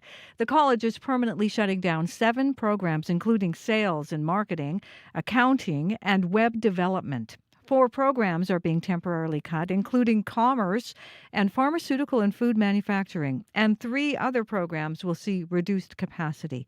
MGEU President Kyle Ross says more than 24 staff have received layoff notices. Student enrollment has changed. International students, there's far fewer of them, and they've done, Red River, I think, has done a relatively decent job of trying to avoid a lot of these cuts, but unfortunately, they're here today, and I really feel for those workers that are on the wrong end of this. Post-secondary institutions across Canada have been dealing with a drop in revenues after the federal government tightened immigration rules to reduce the number of international students. A West End business owner welcomes a new Winnipeg Police Rapid Response Unit. Its primary assignment will be at special events like parades and protests. The unit will also respond to lower priority calls. Michael Paillet owns a collectibles store on Sargent. He recently waited 4 hours for police to show up after a shoplifter after broke his ribs and left him with a concussion. I don't know any business that aren't having challenges right now. Whether restaurants and people just walking out not paying, or businesses with people standing outside harassing people, it makes a deterrent. So I hope this works in a way that they can start working with those problems. The Rapid Response Unit will have 32 officers and will be staffed 7 days a week. A couple in southeast Manitoba has donated nearly a section of land to help protect it. The peatland is located near Alma. Karen Antle and Vince Proseviet gave the property to the Nature Conservancy of Canada. Antle says the decision was an emotional one. Her husband's late uncle, William North, stewarded the land and wanted the land to stay in the family to protect the wetlands. We don't have kids. Uncle Bill didn't have kids. So, what do you do with it? If we sold it to anybody else or possibly left it to somebody, it's possible that it would be sold and fall into other hands. And then, it could have been developed. The Conservancy says the property can store roughly 340,000 tons of carbon in the ground. The peatlands also support water quality in nearby Monk Creek and the Whitemouth River.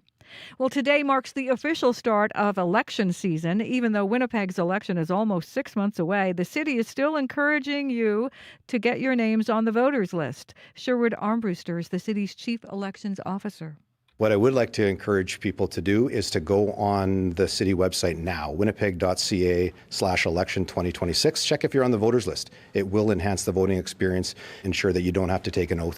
Mayoral candidates can register their campaigns today. Election Day, October 28th. And the 160-year-old Captain Kennedy House on the Red River in St. Andrews has reopened. It sat empty for more than a decade because of crumbling foundation. The province spent $1.4 million restoring the house. The tea room has also reopened.